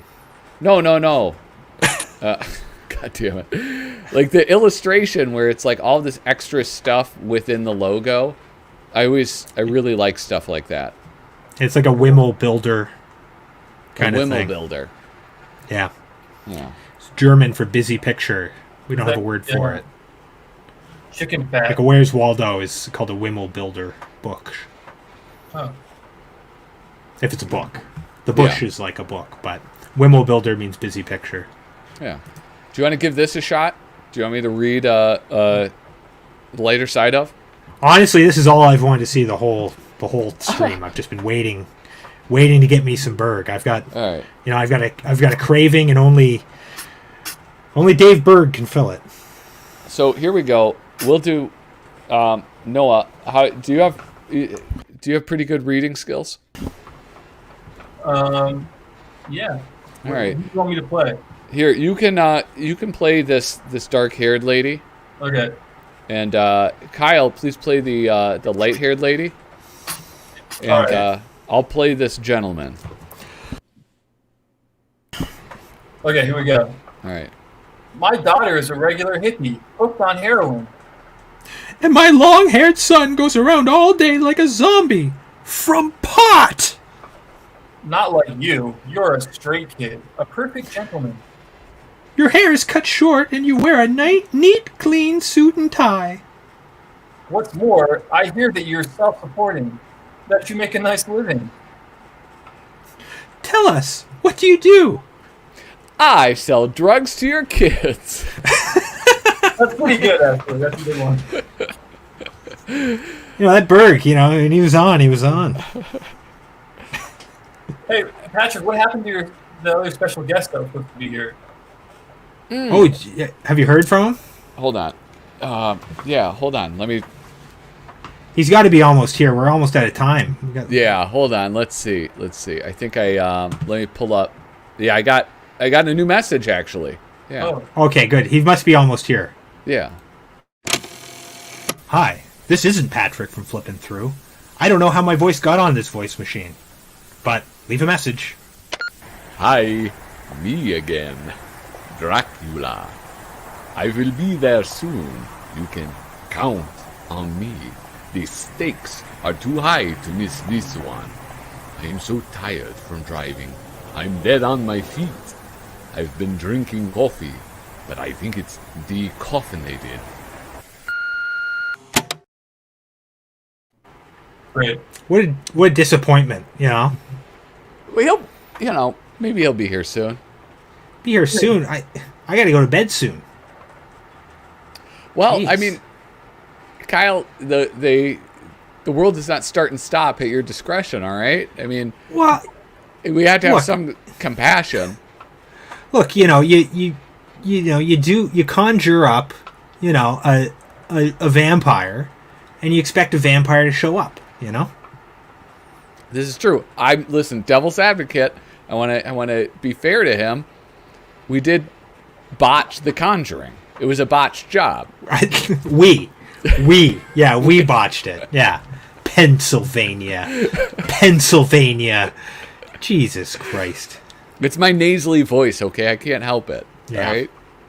It's just the genes. Yeah. It's the gene pool I draw Anyway, from. I thought he would make it. It's you wouldn't think the traffic would be so bad. But why is he in traffic? I thought we... That's what he said. He said traffic was bad, right? I know, but we mentioned like he can fly. Yeah, that's a good point. Why is he driving a Satan? I don't know. Anyway, hey, speaking of sedans, should we give Dave Berg one last shot? All right. One last. All right. I don't know. That means one for one in my book. Here he is talking to a woman. All right. Here's Kaputnik. This will be good. All right. I'll do this. Does anybody? I'll be Berg in this, and if somebody wants to be the lady. That's a rather expensive-looking slide rule. Where did you get it? I stole it from school. You stole it? What's happening in this country? There's a total moral breakdown. These are the first days of the last days. Don't you know it's dishonest to steal? If you wanted a slide rule that badly, why didn't you tell me? I would have brought one home from the office. What? Dave Berg. This centrist fuck. Get him out of here. Dave Berg. What a fucking asshole. Look at this character. He's got like a little handkerchief around his neck.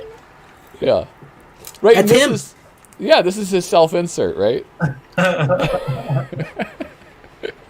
Yeah, he set his fashion style in like the early '60s and then never veered.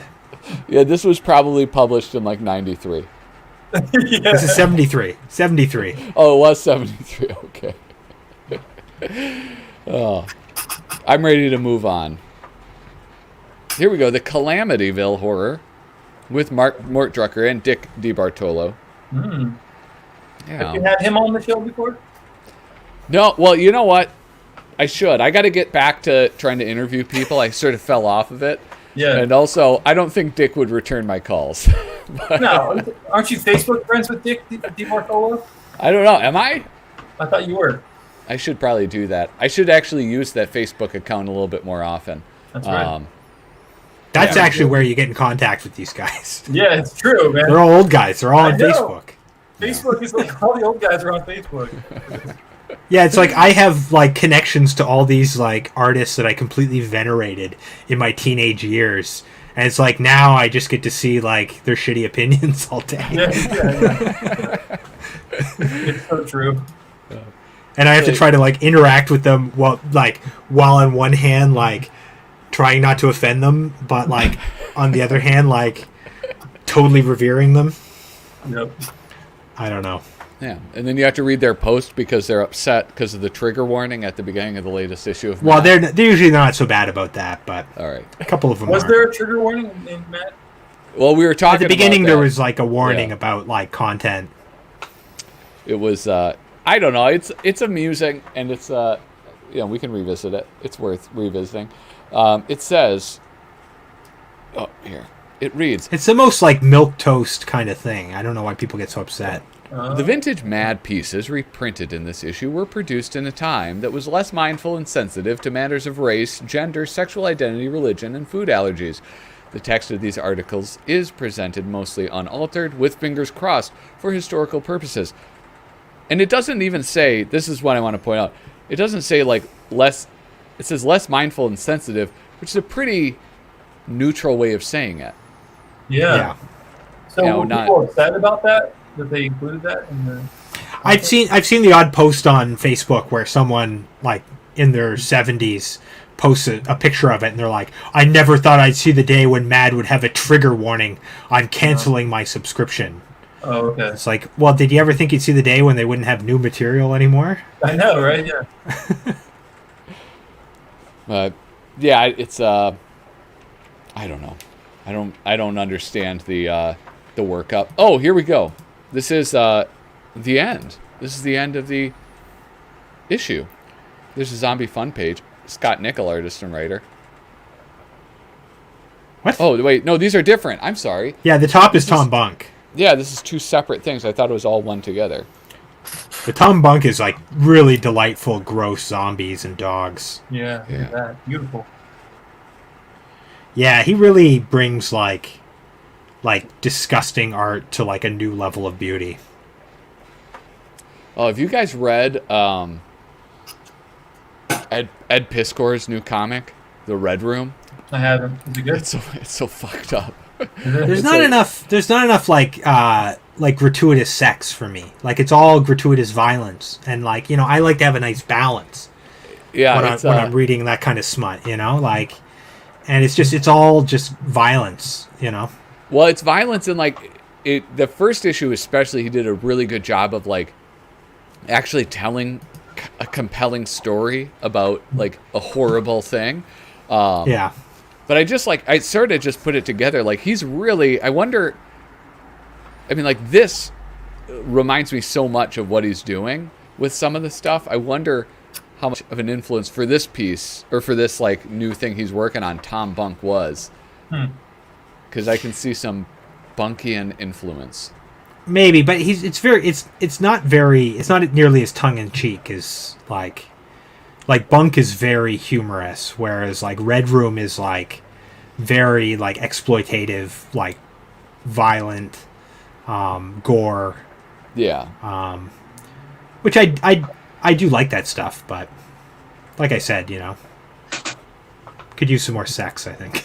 Especially because like the whole premise is like it's kind of like a snuff film, Yeah. Like the whole thing is like internet snuff films. You should put a Harvey trigger Esquire. warning. You should put a trigger warning on your cartoons. Do I? Hold on. Oh wait. I don't know go ahead. Respond to this. I don't know if I do. Yeah, I mean, I think I don't try to present like the stuff that I do for like kids or something. I don't present that on the same level as the stuff I do for adults. Yeah, I have to say, Harvey Esquire is killing me with the comments today. This is my favorite. I thought most of the people you were trying to interview are dying. That is, you got to act quick if you want to get some of these mad guys. Yeah, that's true. I do. I need to redouble my efforts. I don't know. I got to start reaching out to. You're going to end up with only strip club people to interview. Yeah. Yeah. Right. No, no real mad artists. Did you ever get Box Brown? Did you ever talk to him? No, I didn't. I like need to Box reach out to Brown. him. He would do it. Sweet. I'm getting a little sick of his like nonfiction though. I feel like I'm ready for like something more like fiction from him. You know? Yeah, his last book was fiction though. You should pick that up. It's about like a child actor. Oh, was it? Yeah. What's it called? Don't put me on the spot. I don't know. Oh, sorry. I'll look it up later because like I had the Andre the Giant book. Yeah. I had the Tetris book. He did like the marijuana legalization book. Mm-hmm. He did an Andy Kaufman book. That's right. Yeah. And then he just. But he did a fiction book in there too, eh? Yeah, he just did a fiction one. It came out in like 2020, but I can't remember what it's called right now. I read it. It's pretty good. I'm gonna buy that for sure. Yeah. Absolutely. I get so burnt out on nonfiction, you know. Like I love it like to see one or two books by an artist do like nonfiction, and then like I want them to cut loose, you know. Yeah, but it's all anybody will publish anymore. Like you can't get a publisher. That could be it. I could be in the minority in terms of readers. They won't let you just do like I have this story about a wizard in a castle. They don't want to hear it. But if you're like I have a story about the history of IPA and how I don't know. That's a good point. I never thought of it like that. Yeah. That you're like kind of capitulating to the market or whatever in order to like make money. But even though to me it would make sense that publishers would want more fiction because fiction, you can option that stuff to Netflix where like you can actually like that's a property that then you can sell. Yeah. If you want to make take an Andy Kaufman comic and then turn that, you still have to like go to the estate of Andy Kaufman and get permission for all of that. All he can make is a biopic. Yeah, right. Here is, and I think Box Brown does it better than most people. Yeah, that's good. Is this the one right here? Child Star. It. Yeah. All right. Yeah. Pretty good rating. Look at that. Not too shabby. Yeah. 4.6. Like that weird porno you were talking about. Same rating. Well, this is out of 5. IMDb's out of 10, so the equivalent would be 2.3. Oh, okay. I am going to pick that up, though. I didn't know about that. Yeah, because I read like 3 of his books in a row, and I was like, man, I really like this guy, but I want to see what's in his brain more than like, just this sort of research-based... His mad strip was called like Little Popey, something like that. It was like about like a little pope. Little Popey? Yeah. I don't remember that. It only lasted like 2 strips or something, and then I think maybe he moved on to a couple other weird things for Mad, and then he just gave up trying. You just need that one Mad credit, and then you're good for life, basically. It's like people take it seriously. You just want like one thing in the New Yorker, and then you can just put that on your bio for the rest of your life. Yeah. I've been meaning to submit to there. They have the same submission form basically that Mad had. You can submit like 3 cartoons a month. But the difference is with Mad, you could submit like rough drafts basically. Oh yeah. Or like thumbnails and stuff. But for New Yorker, it has to be completed cartoons, which is kind of a pain in the ass. But they pay a lot better. Absolutely, yeah. And like people will take you way more seriously than Mad. Yeah, that's true. But people do like venerate Mad, like people take you seriously if you've been in Mad, but well, not like the New Yorker. Talking about submissions, Noah Van Sciver, did you ever submit to Freaky Magazine? I think we talked about that last time. I think he said no. He told me to go F myself when I. That's so like Andrew. He does be like that. Yeah.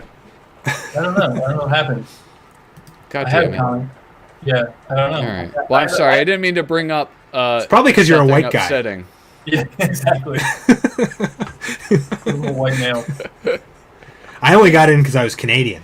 Yeah. So that made me a minority. Yeah. Yeah.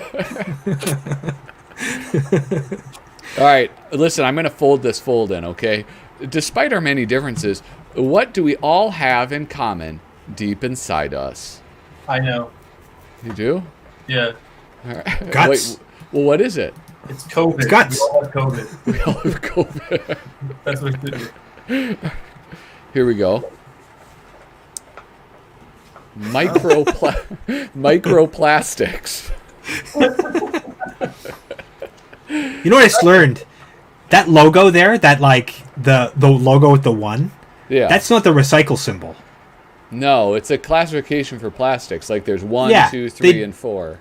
But they made it look like the recycle symbol so that it would seem like they're doing something. It would have been funnier if you folded it in and it said Hep C. It's like, ah, shit.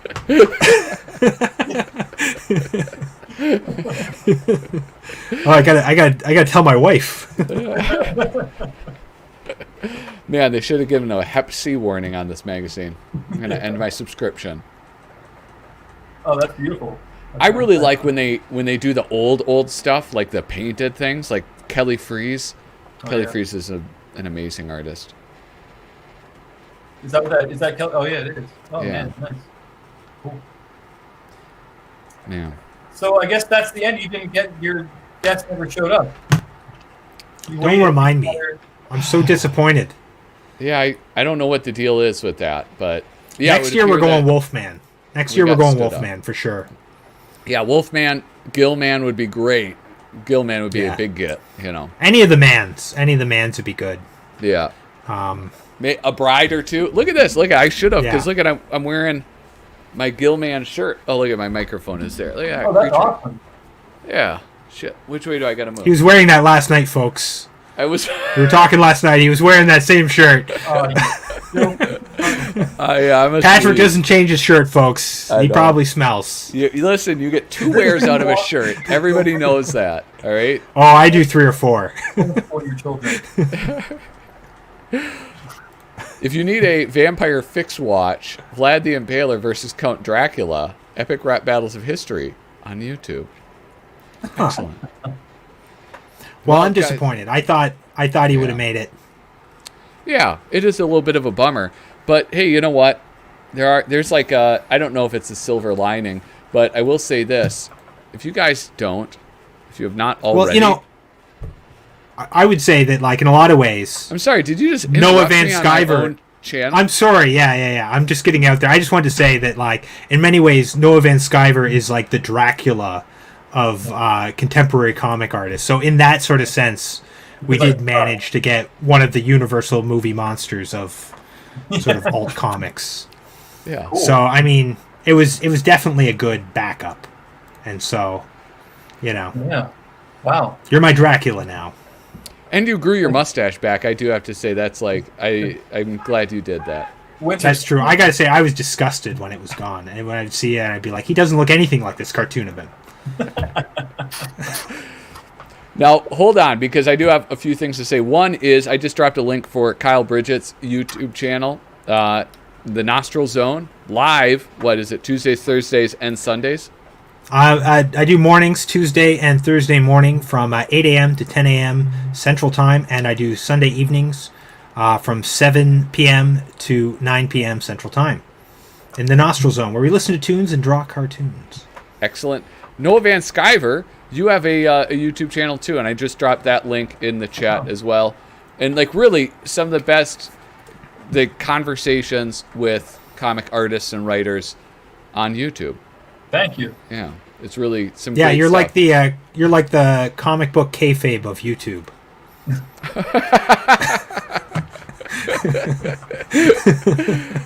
Flipping through it into X Factor. Yeah. So well, and hey, thank you so much for dropping by. It really was a treat just to have you jump in and join us. Great. It was Yeah, it was really cool. You know, this is Especially since Dracula didn't show up. God damn it, Kyle! Stop interrupting people. Oh, I was just. It's just a nice break from what my life is like right now. You know. feel like I'm gonna pop on and hang out. I get a chance to, and that's fun. I'm feel lucky to do it. So, Is it my turn?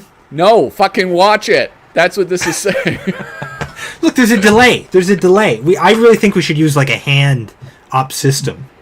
All right. Well, if you is that your hand up? Is that your hand up, or is that a gesture? This is a gesture. All right. I'm Italian. McInerney, that great Italian name. Yeah. Well, anytime you want to come by, we're anytime a new issue comes out, we're doing it. And I do this every other week, and it's usually bullshit. So, what are you gonna do? Probably if you just ask him for the link anytime, he'll just give it to you. Anybody who's watching. Anybody. Harvey Esquire. Who else we got? Sketchy Works. Yeah. Just send him an email.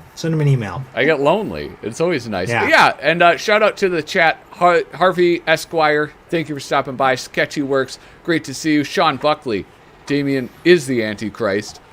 I mean, none of these, I'm just, they're not currently relevant. Aaron Grimm, thank you guys so much for stopping by. I really appreciate your watching.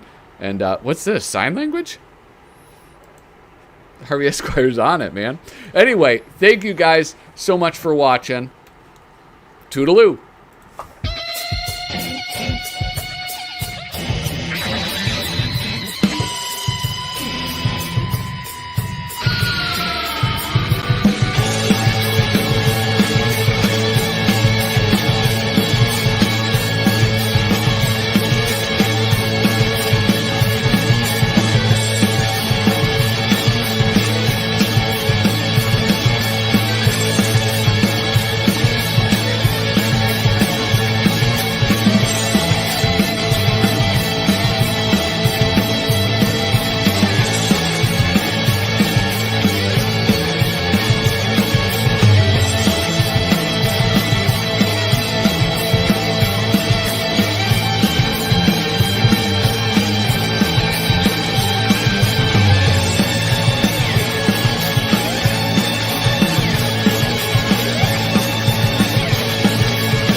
Hey, Patrick, it's me, Dracula.